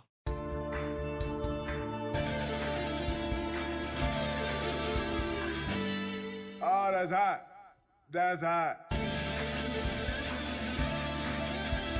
Oh, baby. All right. So Rostermania time. It's time to talk and debate the potential outcomes for Rostermania this year. So we have a little bit of a template here that we can go off of and kind of talk about these things. Little Photoshop template I kind of put together here and go through some of these players and the situations that could happen here. So we have some of these guys that we think are pretty freaking likely at this point. So we have FaZe locked in. We have Ultra locked in. We have, at this point, Rokkr locked in, unless you guys have any other potential thoughts there. It feels like the Rokkr are pretty freaking likely. I'm fine saying they're locked in, but I could see a change happening. Would you say like a 90% chance at being at staying the same? That's kind of what I'd do with the Rokkr. I give it above 90%. Yeah. 85, 90, something like that. All right. And then we have Scump as a lock.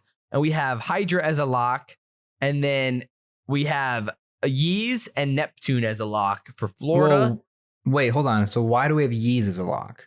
Because he signed like 3 months ago. Like, I mean, he's going to be the Mutineers. Like, okay. Yeah. And then let's start with Octane. Do you have any potential other thoughts where Octane could potentially head? Like where this could look for Octane? He's off Seattle. We already know that. Any other teams that come to mind? Could he build a squad somewhere else? Is there a situation where he could, I don't know, head to OpTic? Like what would that look like for you? Other hot takes that Octane could potentially end up. I mean, LA Thieves makes the most sense by far, and I'm fine with keeping him locked there. If anything, you know, it could be Gorillas because I know they have a big pool of money to use. They could snag him. If he wants to build a super team around himself and just say like, hey, build a team.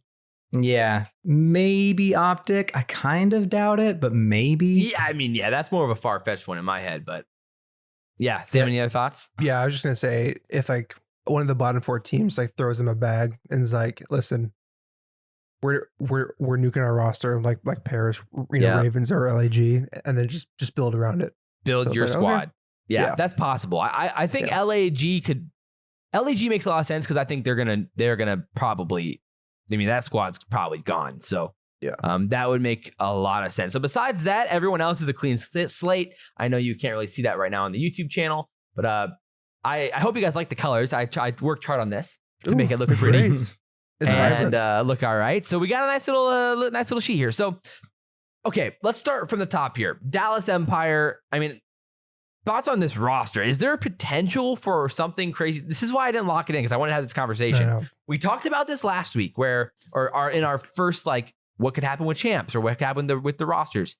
What would this look like for Dallas in a potential roster change? I think it could happen.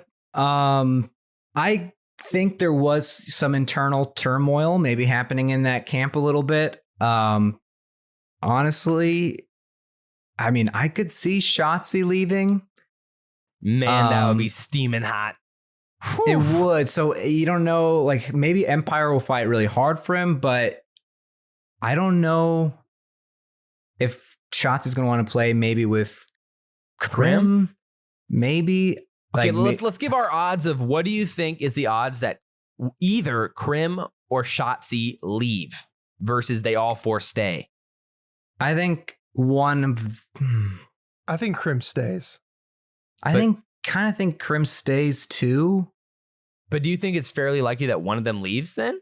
like 45% chance, or do you want to go above 50? I mean, Shotzi or Illy are leaving. You think? I'm at like a 50-50. Like, it's like, I think Shotzi could leave, but I can also see him wanting to stay. Oh, man, that was juicy. It's I mean, hard, because though, here's the thing. Shotzi's going to have, I think, if he stays, he's going to have a lot of control. And Shotzi's going to want, I think, I don't know, more different teammates. Let's just say different teammates. Man. I would also love to know, too, like where Shotzi was at with like the whole Hugh situation, too. Right. Like, was there that much beef, or was he kind of like on Hugh's side during that? Was he on Crim's side during that? I just had this thought. There's a world. Do you think it's possible that there's also another reason why Crim hasn't released that video yet? Like, because there could be more to the story. I don't know. This is all pure speculation. I really have no clue, but I don't know, man. Okay, let's just theorize. Let's say Shotzi leaves. What would that even look like? I mean, what would that? Every team wants Shotzi. I mean, nobody doesn't want Shotzi, so that could create pure chaos in the CDL. I mean, at that point, like if there's word that Shotzi wants out, then suddenly every single team's like, yo, I mean, like, Shotzi, what's up, dude? I want to come here. What would that chaos even look like? You know, be interesting. He'd have his pick of the litter. You put Shotzi on New York with Hydra as the sub duo. You're reading my mind. And then you have Clay leading that team. Could you imagine that team, Do not tempt me, Samuel.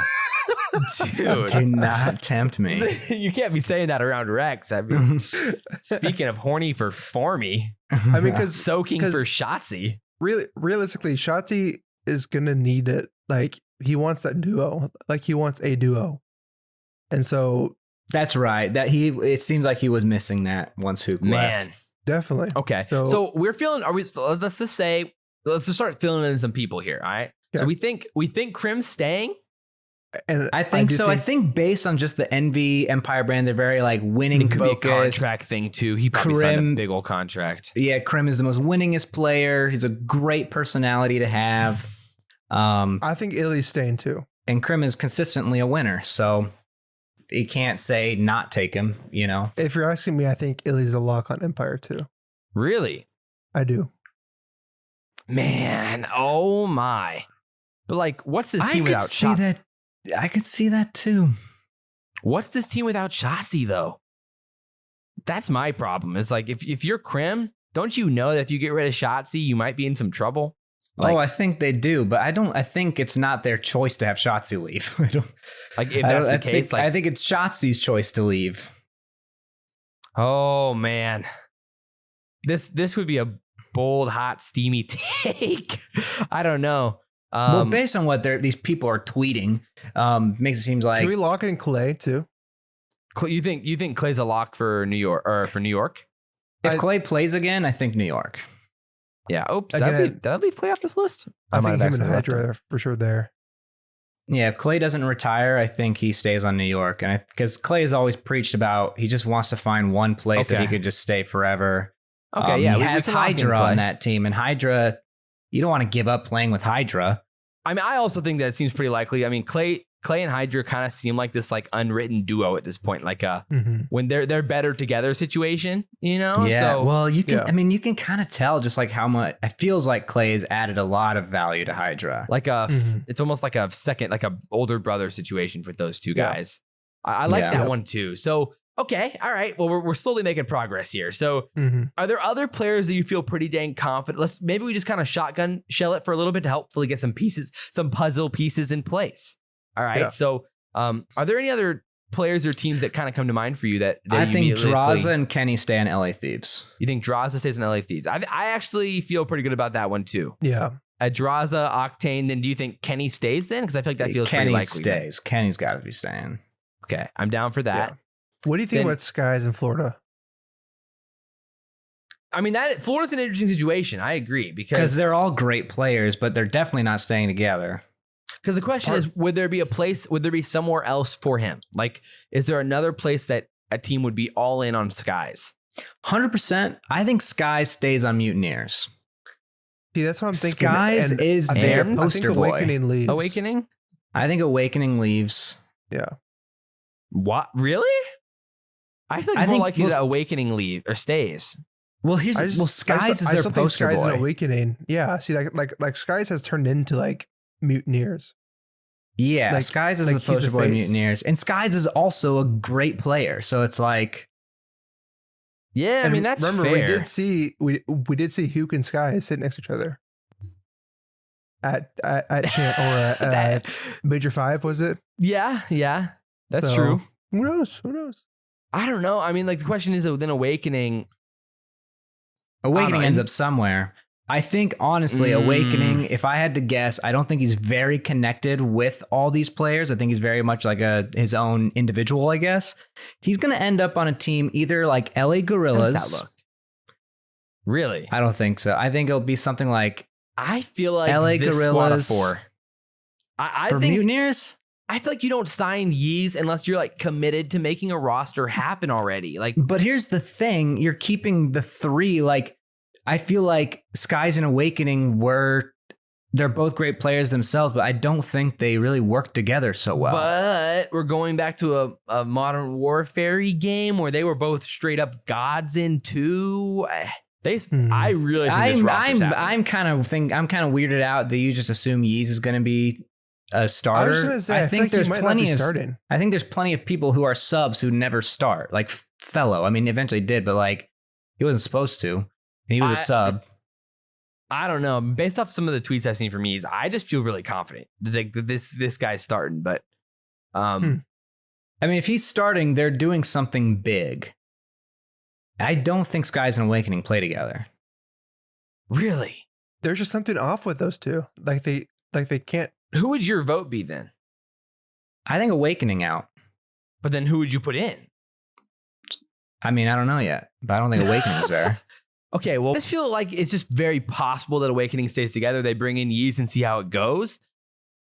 Unless they're like another player falls in their lap. Like Hook is one guy that comes to mind where like, we did see that. And like, it seems like there was already that rumor that they were interested in Hook on the trade originally. And so I could see Hook going to Florida, but those situations all seem a little murky. What does Yeez play? SMG. Okay. And then do we think Neptune's for sure is a lock? I just think 'cause of Neptune's an absolute lock. Okay. Yeah, contract, and like he played great, and as long as he doesn't go to Halo, which I think would be probably the biggest potential threat to That's Florida. I was Um, thinking the same. I mean, I could see Neptune going for yeah, it. that would be the biggest thing potentially. I don't know. Is there a player that comes to mind, or you want to kind of move on to some other teams for at least a little bit here I was and gonna go say- from I'll there? go for it. Do we? Oh yeah, far away, Sam. I was going to say, if we're like still just kind of like overall at this point, Formal still seems like until he retires, he's not going away from OpTic. But even with the poor performance, Could he play Infinite? Is that a possibility? I mean, he could honestly, he very well could. Could he captain the OpTic Infinite team? That would be Like, awesome. I mean, we'll see. But I don't know, like what you guys think. Like, it's possible Scump like just nukes the team, but it kind of there's this like feeling That where would it's be like savage. I think like That would be- T2P is there until one of them retires. I don't know. But my It just thing seems is like like if it didn't work this year, I mean, like, and again, my personal opinion is if I was OpTic, I would first hire a massive coaching staff and then give Yeah. it a go with the same roster. If I was OpTic, that's what I would do. Yeah. But I don't know. I mean, Yeah. when you're looking at this team now, you're suddenly like, you get a little bit nervous about it. Absolutely. And like that's kind of like why I'm like 100% on it, but I could just see him carrying over Formal for sure. Rex, are you okay with going Formal and Scump? I think OpTic's going to make changes. It kind of But depends. is it Formal though? I don't know, man. It feels so unlikely, but like at the same time, Again, there's just he like, he didn't play well. He didn't, but like at the same time, like we know Hex, like he's like family first. Yeah, And, but like, the thing especially is Formal. Scump family first? I mean, he already dropped you. They already had one fallout. Can they have another? That's I true. mean, Very that's true. where I kind of like get at least hesitant thinking about it more with like how unhappy Scump seemed and how Yeah. pissed Formal was during champs. And we saw him Even after that 10 spree, he was so mad. I don't know. That's what gets me hesitant. But all right, well, if we don't keep talking about some of the other teams, we'll never get through this. So how about London? All right. There's been a lot of rumors about Nasty there. Do you want to say Afro's going to be there? Afro stays. Okay. Afro stays. I think I'm okay with doing something like that. There's going to be a lot of AM players, I think, on Paris and Ravens. Yeah. So then the rumors has been Nasty is a player that's been, talked about a lot for this team. So then you're like looking at, okay, well, what are the odds that Nasty would join that squad? I mean, is that a possibility in your head? Yeah, I think London is definitely going to start picking up more amateur players. My curiosity with London, though, is Shawnee. Okay. Because I think Shawnee has been sort of... And Paul X, really. What they wanted Shawnee to be is sort of their staple guy. I don't know if that's changed. So I could see Shawnee staying on London. Really? Yeah. What about Zero? Oh. Zero seemed very confident on the flank that he has a spot this year. That's true. That's true. I mean, I think Zero is very possible. I don't know. I mean, here's the thing. I don't know. Zero is gonna. Maybe he has a spot as like a coach or something like that. No. I think he's playing. Like he said he's like almost 100% certain he's playing. And like that seems weird to me, just because they kind of like. Why wouldn't you? He didn't even play challengers. I think he just said he's got some good connections. He's got good connections, but we've seen how that's not really working out for some of these teams. Maybe, but London seems like a team that is sort of like. I mean, it wouldn't be London; it would be Paris. London dropped him. Yeah, due to visa issues, but yeah, that's true. I think Zero is very possible. I almost want to put Zero on Paris, for sure. Almost. I feel like Zero on London is actually still possible, though. Do you think so? Even with the whole drop thing? Yeah, I think so. Okay, how do you feel about Nasty? I think Nasty's happening. I'm willing to bet on that. Nasty for sure is happening. Okay. I'm willing to bet on that. I feel pretty EU dang good about that. I could see even more EU players getting in after how, Toronto, I think, did a lot for the AMP scene, especially the EU AMP scene, and showing that there's some freaking insane talent there. And with Insight coming in and obviously Kleenex, there's just a lot of opportunities there. So, okay, in Nasty, I'm down for. So Nasty and Afro are a duo. Paul X, thoughts on Paul? I don't think he stays.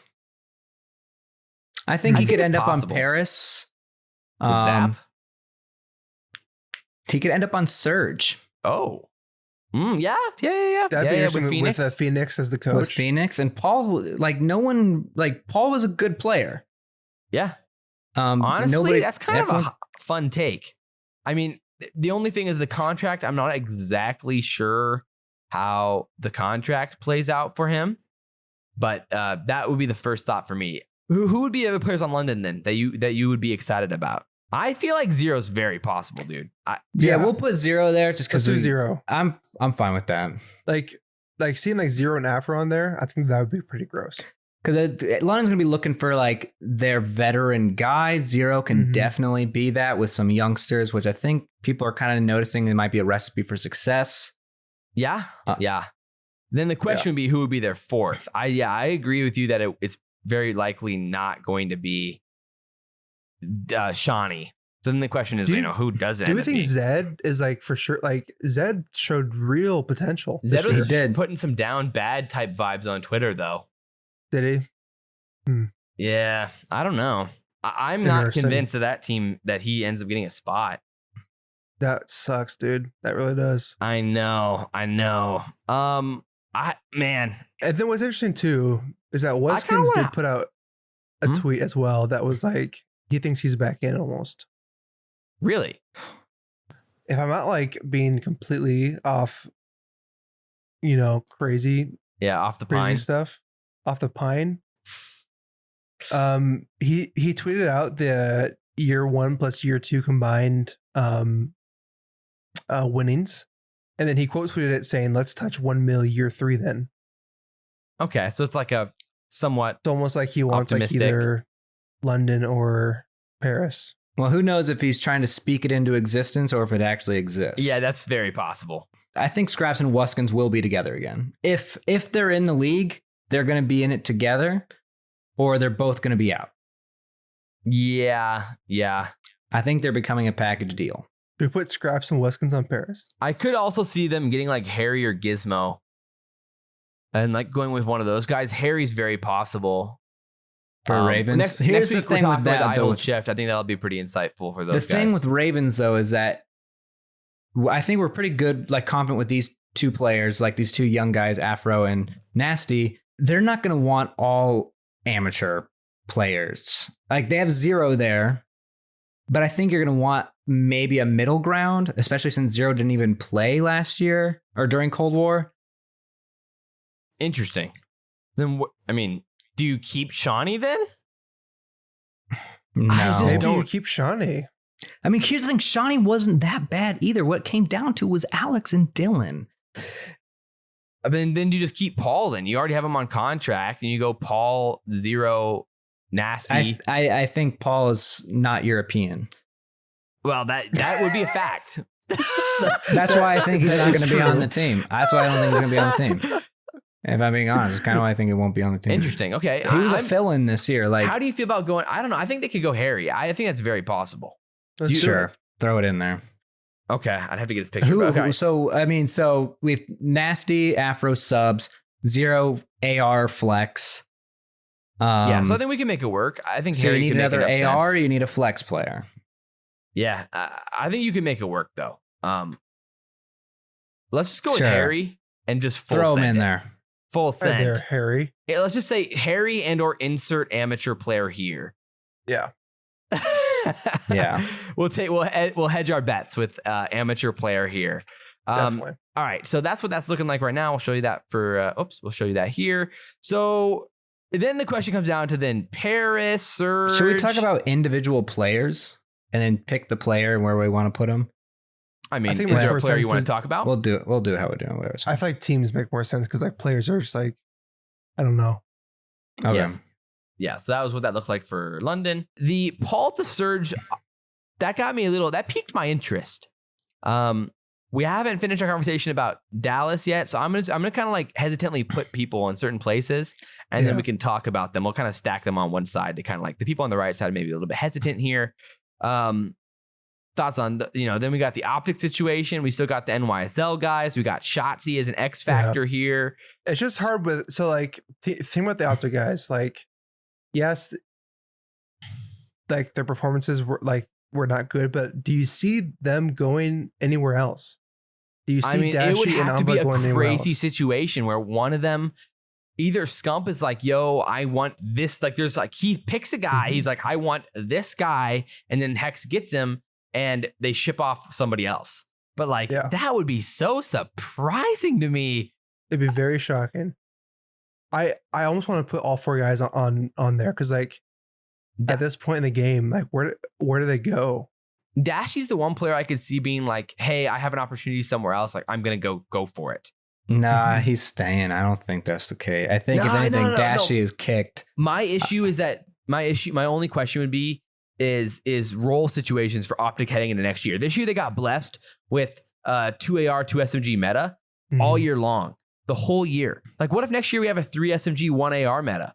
Then suddenly Dashi can do that. yeah, but Dashy doesn't want to do that. He'd rather play an AR situation. So he'd But rather he's be a on main AR. OpTic, dude. That's what I'm saying. I mean, he'd rather be a main AR for another team. It like if it came down to SMG and or main AR, he'd rather be a main AR. Than a I think flex, Dashi. I or think than a- Dashi than a main stays. I SMG. think Dashi is more of a lock than formal. I would say Envoy is more of a lock than either of them. We differ there. I can see Envoy being the one to go. Why would Envoy go? I think I don't think it's a matter of talent, but I think it's a matter of chemistry. Like just how they play on the map together? I mean, yeah. I mean, like I said, Envoy has his roguish tendencies that they hurt OpTic. I mean, if And, Scump's the one the making the Scump- calls. And Scump is a more, what I know, is more of a defensive player. He's not, I guess, like as aggressive, but he's smarter. Envoy he's a pretty aggro slayer. I mean, he is, but I think he plays it a lot smarter. I think he has more of a, I don't know, a smarter gameplay, more anticipatory gameplay. Yeah, patient. Yeah. I know what you mean. I don't know. What would your... Okay, let's all give our prediction for OpTic then. I think we start needing making some decisions here. So yeah, we do. Me personally, I think all 4 stay. If I had to bet, I would say a 65% chance all 4 of them stay, a 35% chance something insane happens. Like crazy. I don't know. Like Dashy going somewhere to make it with someone or something. I could also see where Formal and Scump have a fallout again, and then Formal's off somewhere else. But it really kind of depends on what Scump's thinking. Does Scump want to build more of like this championship like type of team and get some young guys that we're seeing a lot of success with right now? Or are they going to keep their group that's pretty good and has potential to rise up? I know. Are we going to weigh into anything about what Zuma said tonight about this insane thing happening that no one's going to believe when they hear it? I mean, that's doing this like while news is talking about. So that's like why we got to take kind of bolder predictions. If people are talking about so crazy, right? You kind of want to say. Zuma teased, what did he tweet? He tweeted, hearing some things, and let me tell you, this offseason's about to be nuts. And then the comments, it's hard to say exactly who's trolling and who's not, but it's a lot of mind-blown comments around the Twitter sphere. And who knows? That could all be bait. I just think it's more with like not OpTic teams though, like Empire or like, Thieves or Rokkr even maybe. Right. I don't know. Mind-blowing things would like in my head lean more towards like situations, but that would be big. So OpTic situations, Shotzi leaving. Yeah, Shotzi. It would be those types of things. Like it would be like that would be a mind blowing. If that's actually the case, then like it would be something along those lines. And I think that might center around Octane, because Octane's a guy who's friends with basically everyone in the CDL and can like pull a lot of that weight. And then Shotzi, anyone wants to play with. Like in my head, that's very possible. But I don't know. That's my initial thought. Do we want to have any bold take? Because we could go the easy route and say that OpTic sticks together, and then NYSL becomes pretty interesting too with what that could look like. Thoughts on Where's Sib? Sib? Yeah. Yeah, I was just gonna say, I looked down there on the sheet and I saw Sib down there, and I'm like, oh, we haven't talked about Sib yet. It feels like he's gonna be in a CDL. Sib could be a Surge guy too with Phoenix. With what? With Phoenix. He could be Surge. Surge. You get two ARs on there. That's fair. I mean, the rumors about New York being interested in Pred originally make a lot of sense. And like he was hanging around, but all champs. It seems like he's still buddies with a lot of those guys. Could you see it being Pred? I could see him New York, but he's an AR. Clay's an AR. Pred has flexed before. Who? Pred. I'm Pred. I'm sorry. Sib. You keep saying Pred. I was like, Sib has flex. He can flex. Yeah. So like, I'm kind of thinking he will be more of a flex role, just because AR is such a hot, like, we have enough ARs. Yeah, I hope Sib comes to New York. Yeah. Love to have you. Okay. So do we think that we have to make a prediction here? So like, do you think Sib's going to go to New York? That's the real question. Sib is going to New York. Sib is going to New York. Thieves. Or Surge? Or OpTic. I don't think Surge. I think Sib is going to have bigger. No. I think teams are going to offer more money than the Surge can. He's going to be on a bigger like brand. Yeah, that's fair. Yeah, I think he's going to be on a bigger brand. So I guess I'm fine. Let's put him in New York. All right, I'm down. Then who would their fourth be? Too? What would be hot? Oh, sorry, I was going to say what would be hot would be is if Asim goes to Empire. Who? Asim? Yeah. And that's not bad. You know what I mean? With like the kind of animosity with Clay, maybe Shotzi leaves and they get Asim. I feel like that seems unlikely. And then Shotzi joins the subliners? Yeah. Yeah, word. That would be sick. I'm down for that. I I don't know, man. Bold, baby. Bold prediction. Shotzi, join us in the subliners. We love you over here. That doesn't feel right. That doesn't feel right at all, does it? I don't know. I mean, Feels kind of right. we got to start predicting here because I know we have to start we making. can talk about this for again. To be fair, we're going to be updating this over time, and so things are going to change. I think we some more go- information. I think we can do this faster if we just go through the players and pick a team for them. Okay, Just most let's- likely. And then we can look over once everything's placed to be like, okay, let's make changes Well, here. we have one player left on New York, Florida, LAT, and Empire at this point. If we let's do think that. that Vivid and Illy are staying, which I'm not sure. confident they let's are. Let's start with LA Thieves then. If Octane's going to LA Thieves, who would he want as his fourth to complete the team? Is Would they it just- Hook? Could they just keep Hook and because he's on contract, obviously. They could, but I don't know if Hook wants to. I don't know. That is a tough prediction as well. Okay, side note. The one player I want Awakening to be on Florida. I think they're going to stick with that core. I don't think that's right, but we can do it. Because do you have any other do you have another guy who you feel strongly about? Because otherwise, I feel strongly about Awakening. I just No? don't feel strongly I about those guess two not. together. But I don't feel that. I really feel really strong that Skies and Awakening won't be together. But yeah, whatever. We can put them there. I mean, if you have another option, then fire away. I don't have. They could pick okay. up an AM player. Like, Yeah, they that's very possible. well could pick up an AM player. Yeah. Gravity. I'm cool with leaving that 4. I am cool. Okay. All right. We'll stick Well, with not that for Gravity, now. but We'll stick with that for now and see what happens. Pred on Paris. Feel good about that? Yeah. That seems pretty freaking likely at this point. So then we got guys like Asem, Gunless, Asem for sure is in the league. He's definitely in the Envoy, league. Dash. I could see Asem on Thieves. Asem on Thieves or Empire. Asem on Thieves, Empire. Is LA Thieves possible? That's what. Yeah, Thieves or Empire. Oh, sorry. I thought you said New York. Okay. I mean, Thieves is at least kind of interesting. I think Sim is for sure off of York. You think? Okay. Yeah. Yeah. That's fair. There's a lot of question mark guys too, which I think these 5 players feel like. Gunless is a big wild card right now too. Mm-hmm. With where he could end up. Asem on LA Thieves is kind of nice. I That'd don't be kinda mind cool, that. honestly. Let's lock that one Does in. this feel like a team that Octane thinks he can win with? Is there a world where Priesta goes to LA Thieves? I think that's actually possible, but I'm okay with sticking with this for now. But I don't think that's not crazy. That's not crazy. It's not crazy. not If we crazy. sit here talk That's true. we If can sit go here through all day about every single option. That's Like, fair. That's fair. Yeah.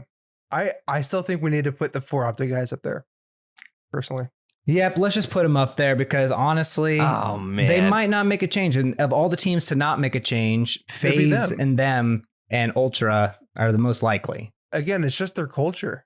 Yeah, so let's What just they put them do. up there. It's too Okay, much wait, of a can we headache make- to try and real figure quick that out right now. before, if let's just say in a world where LAG builds a super team, let's put our bet for a super team on the line here. What super team Gorillas would LAG has a be super team. building? Yeah, let's just say LAG is building a super team. Which team is this? Is this Octane? Let's just real quick just theorize. Octane's like, I'm building a super team with LAG. And then Chachi's like, okay, bet. And then Envoy's like, deal. And then who? Mac? What? Why No, not Mac? Not Mac. Mac and Flex? I don't think Mac would be the guy. Not a guy that Octane would be like, I want this guy. They might grab Priest on that team. Priesta? We can't touch the rocker. No, but we're just saying God Squad. We're just saying God Squad opportunity here. Like what this team look like. And that seems possible. Could you also could you see? Yeah, I don't know. That seems at least possible. Yeah. Then maybe you could also maybe say Asem. You just do Asem and. But I don't know how Asem's with Octane. It doesn't feel like they're like buddy, but maybe I'm getting the wrong vibes there. Yeah. That's No, possible. I don't know. Those all seem interesting. Yeah. Let's do Octane on Thieves and then have those 4 guys there, honestly. I'm not. Okay. I mean, yeah, I think it's most likely that they stick together still. But I don't know. That the Zuma tweet gets me thinking about what this could mean, because right now we have nothing going on here that blows my mind. The only thing that would be mind blowing is if this is happening. Shotzi to New York. I think Shotzi leaving it at all is mind blowing. I think that's mind blowing enough for Zuma to tweet that. Yeah, if Shotzi just leaving, that's a big loss. Okay. Well, then and then even joining subliners, like that's huge. Yeah, I mean that would be ginormous. Oh man, dude, this subliners team is that would be you sick. Hot and bothered. It's getting me. Yeah. Let's put Mac on LA Gorillas. What? Or Empire. Surge? LA Gorillas or Empire? I think Mac on Surge could make a lot of sense. With Phoenix, I mean, he's the guy who came from the Anstein last year. There's a lot of connections there. I think that could make a lot of sense. I guess. I just feel like Surge is going to build more with amateur players. That's definitely still possible. We need to finish Empire. Who would be this SMG then for Empire? Now this gets really weird. It gets very strange. Of our choices, like Empire is going to want something hot. Yeah. That's why of all our choices, I'm thinking Mac. What? But then they wouldn't have an SMG. Hot? Yeah. Mac can play SMG. Yeah, I mean, not to the point where they need not the shot. They're replacing Shotzi. I mean, you gotta shoot for the stars here, man. I don't know. That puts, if this actually would happen, this would put Empire in a tough situation for their fourth. Well, do you think Gunless is better than Mac? What did Vivid sign to, by the way? I mean, well, Vivid would be on his second year 1+1 from LAG. Yeah. So his contract could be running up here. Paris Legion. I mean, is there any other guy? Maybe we can just Pristini? No chance. I mean, it's at least possible. It is possible. I mean, I could see Vivid leaving, but I'd love John, but hey, Yeah, that's the thing. I think at this point we'd have to be looking at some of the AM scene guys like as a real possibility now with the rest of this conversation here. Mohawk, he's gonna get a spot. Mohawk's getting a spot. He's on Surge, right? Sure. Do it. Yeah. All right. So then what about Spart then? Spart was kind of like that duo right there, Spartan Mohawk. Spart could get a spot. Does Saints get a spot? Saints on someone? Saints will get a spot. I think a lot of AMs are going to get a spot this year. Saints was on LAG last year. Is he back? We don't have a picture for Mohawk on anywhere. What about Wiskins and Scraps? You think their duo come back? For Paris? Maybe. Yeah. If they're coming back, let's put them on Paris. Okay. Paris is going to want them. I'm not sure. Maybe Gorillas would take them, but there's I think so many. Paris. It's honestly crazy thinking about how many different ways. I'm just gonna use an M for Mohawk because perfect. I don't know what else to do. M. And yeah, so I don't know. Paris feels like there's like literally infinite amounts of potential options with the European scene. Like you could see Maple, you could see Chain. Dude, here's the thing. If we go through all the AM players, it's so impossible to pick the one that they're gonna get. No, yeah, I agree. Let's just decide on our Empire fourth, and then we can kind of slot the domino pieces in for Paris and LAG. Empire fourth, I think it's gonna be an AM player. If this is what we have with these three, I think they're picking up an AM player. You think? And they're gonna test out a handful of AMs and see what happens. Man, yeah, I mean, I think they'll pick one good AM, but yeah. Okay. Answer Spart. How about this for LAG? Gunless. What if you have Gunless and Pristini playing together again? Slasher. It depends what we think Gorillas are gonna do, because they have a ton of money, but they don't pick rosters so well. So it's like, what are they gonna do? Is this going to be the year that they are like, we're just balling out and just getting all the hot picks? Like, if I'm correct, I'm pretty sure LAG might be the wealthiest org in CDL. No, yeah, that's fair. I don't know. Those are a lot of potential pieces here. I would also think that, again, is it possible we're a world where Parasite just gets handed the keys and is like, build a team? It's possible. At the same time, I think it's more likely, based off how well Slasher bounced back, that LAG's like, all right, let's bank on Slasher here to build a squad and let him choose his players. And I could see that happening here in a situation where they're kind of like the last place remaining. I want to say Matt goes to Surge in this situation. Then you have Paul, Mac, Mohawk. It does depend on what their team vibe. I don't know what their team, if they have, how they are personally with each other, but that could be possible. And then you have another AM player. Yeah. Do you think Paris goes 3 AMs? Like all AMs? I think they bring in one veteran guy. Someone who's at least played, I think, will be on the team. I mean, I still think Weskin scrap speed pretty cool, but I know it might not be in the cards right now. How do you feel about the LAG situation? And then Empire's 4th. We just want to go with amateur. Of all our choices, I think amateur. It's the only one that they would do. I feel like we might be forgetting someone. I don't know. It feels weird. Apathy could find a home somewhere. But and it's plus we're talking expansion teams. These, right. If there is expansion teams, then this gets really interesting. Because then you're gonna have a lot of new faces back in the CDL. Saints is a guy who I feel like is going to get on a team at some point. I think so too. And so it's like it feels weird not having Saints here. Saints could be Empire. Saints could be the Empire guy. Let's throw Saints on the Empire. Okay. Yeah, I mean, I'm down. Yeah, we'll just see what happens with that. I'm down. Okay, perfect. We'll do Saints on Empire then. Then LAG. How you feel about LAG? Amateur player for sure. It's got to be. If that's the 3 we're going with, I think they're not going to be so dumb to not try and pick up a really good amateur player. You don't think John's a possibility there with Slasher?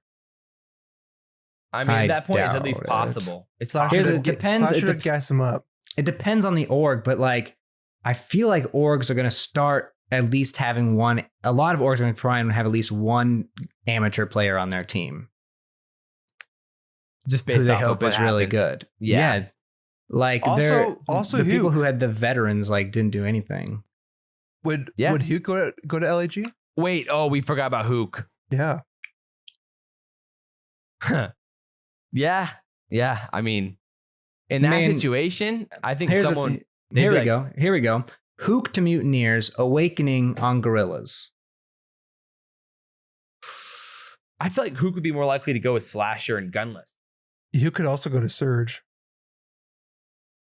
Yeah, I mean, Hook could definitely go to the Surge. Here's the thing. Think of the team, because Hook is going to kind of have a little bit of a pick here. He can either team with Slasher, Gunless, and Pristini, or he can team with Skies, Neptune, and Yeez. I feel like Hook will have a better shot at winning if he goes to the Mutineers. In World War II. Great, they teamed together before. Were they successful? Could you see Temp and Hook teaming again together? Could this be Temp? No shot. What do you mean, no shot?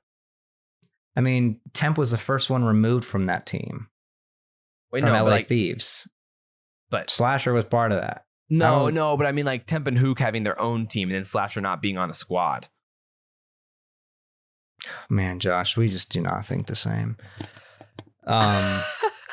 We just have different ideas. I think it's more likely that I think Preston deserves a spot. I really do. Because I think with the right squad, he can be a valuable piece. But I honestly could see Temp, Hook, Gunless, and then like Gravity or someone like that. That'd Hamza. Be cool. Yeah. Gravity would be interesting. I mean, he's been pretty much a top AM player for the past couple of years, so. And then Slasher doesn't get a spot, which would also be nuts. I think Slasher's getting a spot. I could see Slasher end up in a few places. Like a team's gonna want his leadership. Well, Mutineers is kind of one I was thinking, but I don't think Hook's gonna team with Slasher then. So then, yeah, I agree with you. So like, I feel like Hook's all in for Temp though. Like, I feel like that's a situation where like they'd want to play. Like, he'd go out of his way to play with him. Why? Again. What makes you say that? I mean, they're literally best friends. Are they really? Yeah, they are best friends. Huh? Didn't know that. So that will be a situation there. I don't know. And you have anything else sticking out to you? We're at 2 hours and like 20 minutes on the pod, so we're pushing our max limits here. Yeah, we are. I mean, should we talk about height? Yeah. I think Gorillas give them 2 amateurs then. I don't think Gorillas are going to be so dumb to just go for this whole big veteran thing again. I mean, this would be a squad that could potentially work. If you have an amateur on this team with these guys and like you try out and sift through a handful of different players, we'll just go with amateur for now and hedge our bets. And then I need to get Wuskins and that'll be our last one. Yeah. Because here's the thing, like you think like Gunless and Pristini already played with Octane. You're basically just switching it out to put, instead of Octane, it's Slasher. Yeah, I mean, what about Tej? Methods? I don't think Slasher will play with Tej. Venom? Decimate?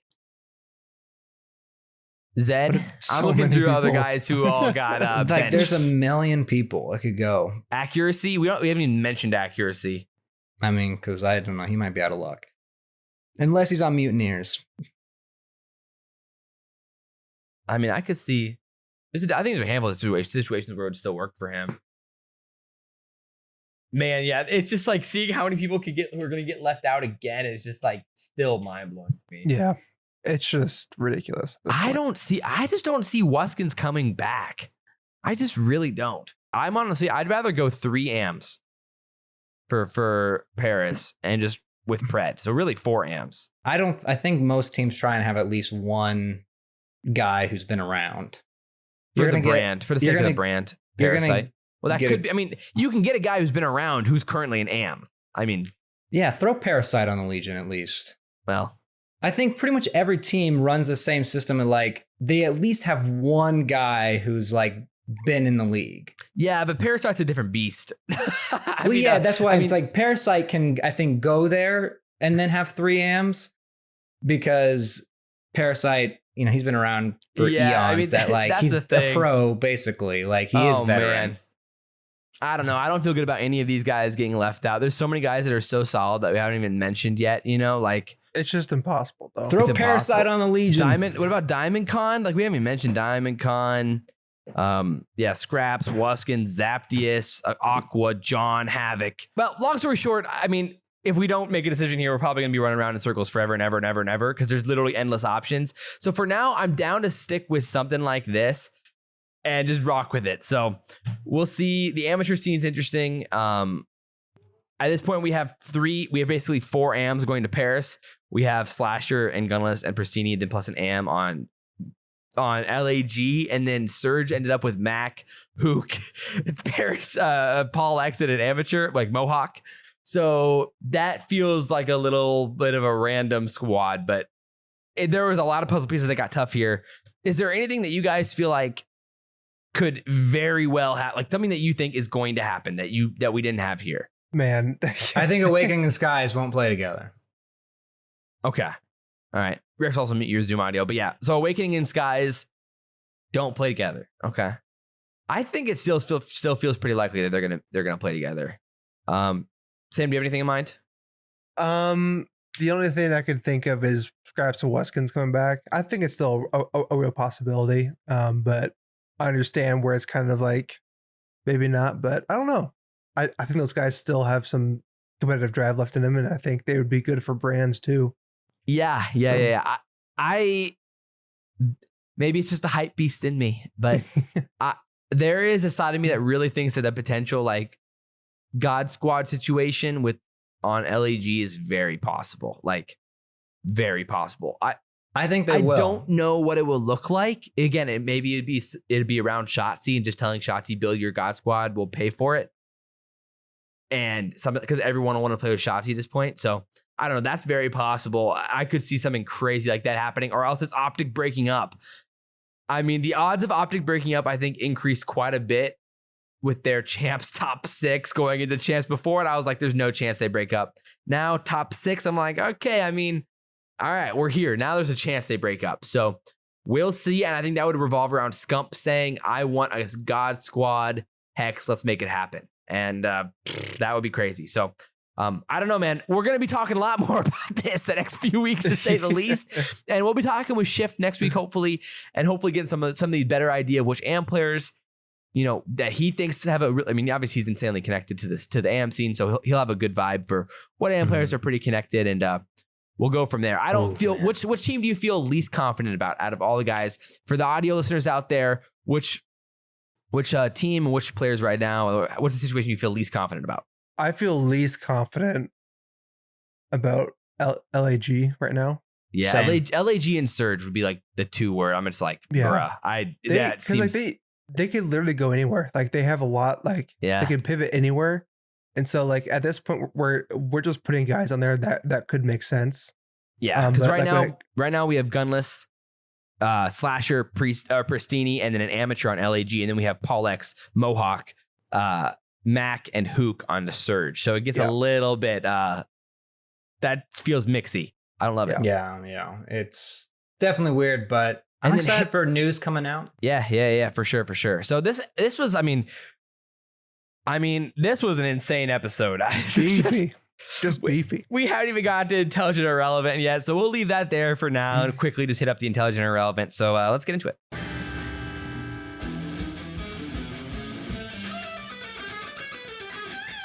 The ability to speak does not make you intelligent. All right, Sam, what do we got for this? What's rock and roll for intelligent or irrelevant? Okay, so we got a little bit of a numbers game here today, boys. Okay. How, with the theme of the episode, how many teams will we see make a roster change?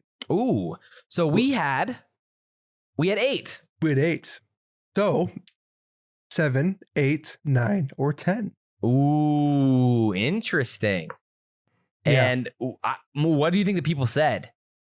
I mean, I'm guessing they said either 8 or 9, just like put in the middle. Odds wise. Odds wise, but I bet they said 8, to be honest. I mean, because FaZe and Ultra are locks, so it's like 10 would be the max you could have. So yeah. I'm down. I'm putting my bet on 8. Okay. Rex, what's your bet? I'm 8. Okay. Yeah. I'll vote 7 just because. All right. And so here we go. 32% say 9. Whoa, very fun. 30% say 10. Oh, we are wrong. 25% say 8 and 13% say 7. Oh, that was a really pretty split vote, actually. Okay, so that was a good numbers there. Yeah. Interesting. Wow. Okay. Yeah. I mean, I don't feel strongly enough on the 8 to say they're irrelevant this time around. But they're irrelevant. So yeah, absolutely. For some comments, our man Desma said, "I have a feeling every team will have a team. We'll have a team change, except maybe Toronto or FaZe. And I'm not even too sure on Toronto, so maybe 11 team changes. So he's going way up there. Oh, ballsy. Yeah. I think Toronto's they're a Toronto, lock. I think, stays. Yeah. No, you're good. PD Gaming says 8 or 9. I think realistically, Shout out PD it's Gaming. just going to be FaZe, Toronto, Rokkr, and maybe OpTic. Other than that, everyone else will be making a change, including Dallas, who will probably get Clay back. Whoa. That seems unlikely. That's a ballsy take, too. Clay's going to want to stay with Hydra, I think. Yeah, I agree. Or Clay will be okay if he gets to go and play with Shots. Or he retires. Yeah, or Clay retires. But I don't think Clay gives up Hydra. Like, he'll either get Hydra or he'll get Shotsy. Yeah. Or he retires. I don't think there's a world where that's not the case. Yeah, definitely. I love that. That was actually a really fun poll, and definitely an interesting one. So definitely like I said, irrelevant, but hey. Yeah, for sure. So like I said, next week should be a really fun one as well. I'm sure Rostermania will be the front of our talks, and it feels like we didn't even talk enough about CoD Champs because like there's already so much juice about Rostermania. It's like CoD Champs end, and it's like Rostermania right away. I know, man. I know. It's like with that much of these already hotness coming off. When do you think Rostermania news is going to come out? You think it's going to come out this week? Oh, it's got to be like next Anything going to come out this week? Because I don't think they can officially sign till first week of September. So we might have 2 weeks. Okay. But we might get the news from CDL until before that. So we'll see. And then it comes down to what dominoes fall and whether or not Scump truly is holding out about a retirement decision. Mm-hmm. With Vanguard, that's possible too. So there's a lot of potential ways this could go. And I am This here is Scump's for it. redemption arc for World War II. This Yep. is where he redeems himself. Yep. Do you It want to is. give one bold prediction? The fastest bold prediction you have. Boldest bold prediction right now for Rostermania that may or may not be true. I'm going to say Formal leaves OpTic. Dang it. Two roster changes for OpTic. Formal goes to LAG. Envoy goes to LAG. Formal goes to Surge. Well, that's basically what I would say too. I think OpTic's going to replace 2 players. I would say Envoy and Formal are probably the guys that would leave. Priest at LAT. Bold take. I And think. Priest at LAT, you know. Since it seems bold to us, me and Rex, I think Awakening leaves. Yep. Mutineers. Okay, yeah. Okay, I all right. don't. Awakening leave Mutineers. Well, that is probably will never be beaten. I mean, our record for longest episode of all time. So hopefully you enjoyed this mega Rostermania episode. If you guys did, drop a comment down below, drop a like on YouTube, drop a 5-star review on Apple Podcasts, and follow on all those platforms and hit the notification bell on YouTube. We always appreciate that. And you guys are goated. So what we're watching today is we're watching everything this week. So that's how we're ready It's to go to bed. Rostermania season, We're watching baby. Rostermania, that's for sure. So We all again, love Rostermania. as always, I'm Josh, SalvationsElite. To my right is Bash_Bo3 Sam. To our front previews is Rex Shady Nero. And guys, this has been the Best of 3 Call of Esports podcast. And guys, we will see you next time. We out.